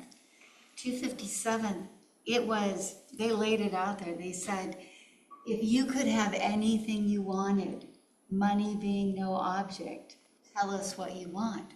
So people listed out all these crazy things they wanted. And then, of course, cherry picking by what the county wanted is what they gave. And so, yeah, people are saying, I was like, don't do a bike lane. Truck drivers didn't get consulted on it. I had people at school, I work up 257th a ways, and they're like, how come we didn't get reached out to? We tried 257th, and they kept it in a very restricted area based on the area they were doing the repair on or they were doing. So I just kind of think that, like sometimes maybe who we're getting the information from, we don't have all the information out there for somebody to say yes or no on it. So if you knew this project was a $3 million project, and instead we could have this other thing, but you can't have both, the comments might be, yeah, let's not do that. That's not the best use of our money. Let's do this instead. Instead, I feel like sometimes we don't get that. I mean, and that's true for other stuff right now going on in the city, public safety and stuff. I feel like the only way you really can compare something is if you really have what you need to compare, as opposed to, it's like, oh, would you like this sweet little apple? Yeah, and it could be that you say, well, wait, if I'd known I could have this other thing, I'm gonna go for it instead if I could only have one. So I'm really concerned about this survey being out there because it's either gonna create a lot of angst over the November vote on stuff, or it's going to give information back that's going to almost look like we can push forward when we might not be collecting the information from the people we really need. Again, I don't even know if you guys are there on that. I just felt like when I started to look at the survey and they're asking me to choose which bridge design I like the most, it almost implies I want one. How about no bridge right now? Because I don't want to see any money spent on it. But that's me. Just gave away myself again. Anyway, that's all. I'll shut up. On a lighter note, First Friday was fabulous. I loved seeing all the different ages and the young people and looking like people are coming from everywhere. It was hopping, it was energetic, the music was amazing, and that was just community gathering. It's just the vibes, everything was just wonderful. It was really, really good. It was just really nice to see a lot of people get out and they were really enjoying themselves. I'm excited about La Fresa that's coming in. I looked it up. There's one in Happy Valley, and the ratings are really good. So I'm excited about some nice Mexican food to get. There's nothing wrong with more Mexican food in town. And then I talked to the organic coffee people again. I'm looking forward to. I think they said they were near opening or getting closer.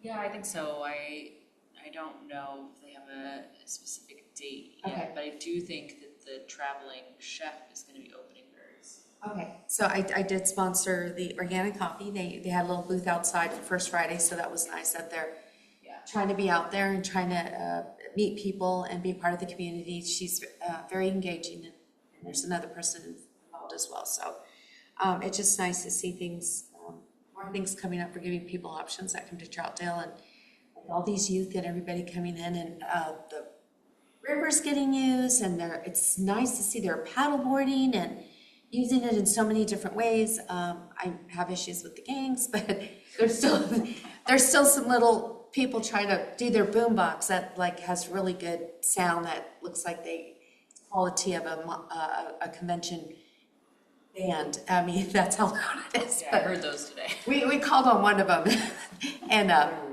they took care of that Lewis and Clark immediately, so that was fine. It's just like, hey, lovely, but maybe not everybody wants to hear that. But But anyway, it's really nice to see people using the river, and then I said at a different meeting, it was fun to see all the people that got off the rafting trip. And it was like dozens, and I know they're wish there was more water flow, this year. It's really exciting to see people get to use the Sandy River. Now, I still have issue with the parking on the roads and some other issues, and it's really sad to see Tad Chicken and Dumplings isn't even for sale anymore.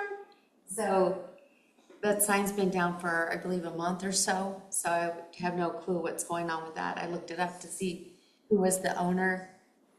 Is it sold? Do you know something we don't know? Okay. Okay, so anyway, sign's down, and then I looked it up to see if it was for sale, and then looked up the property owner, so there's no update on that at all?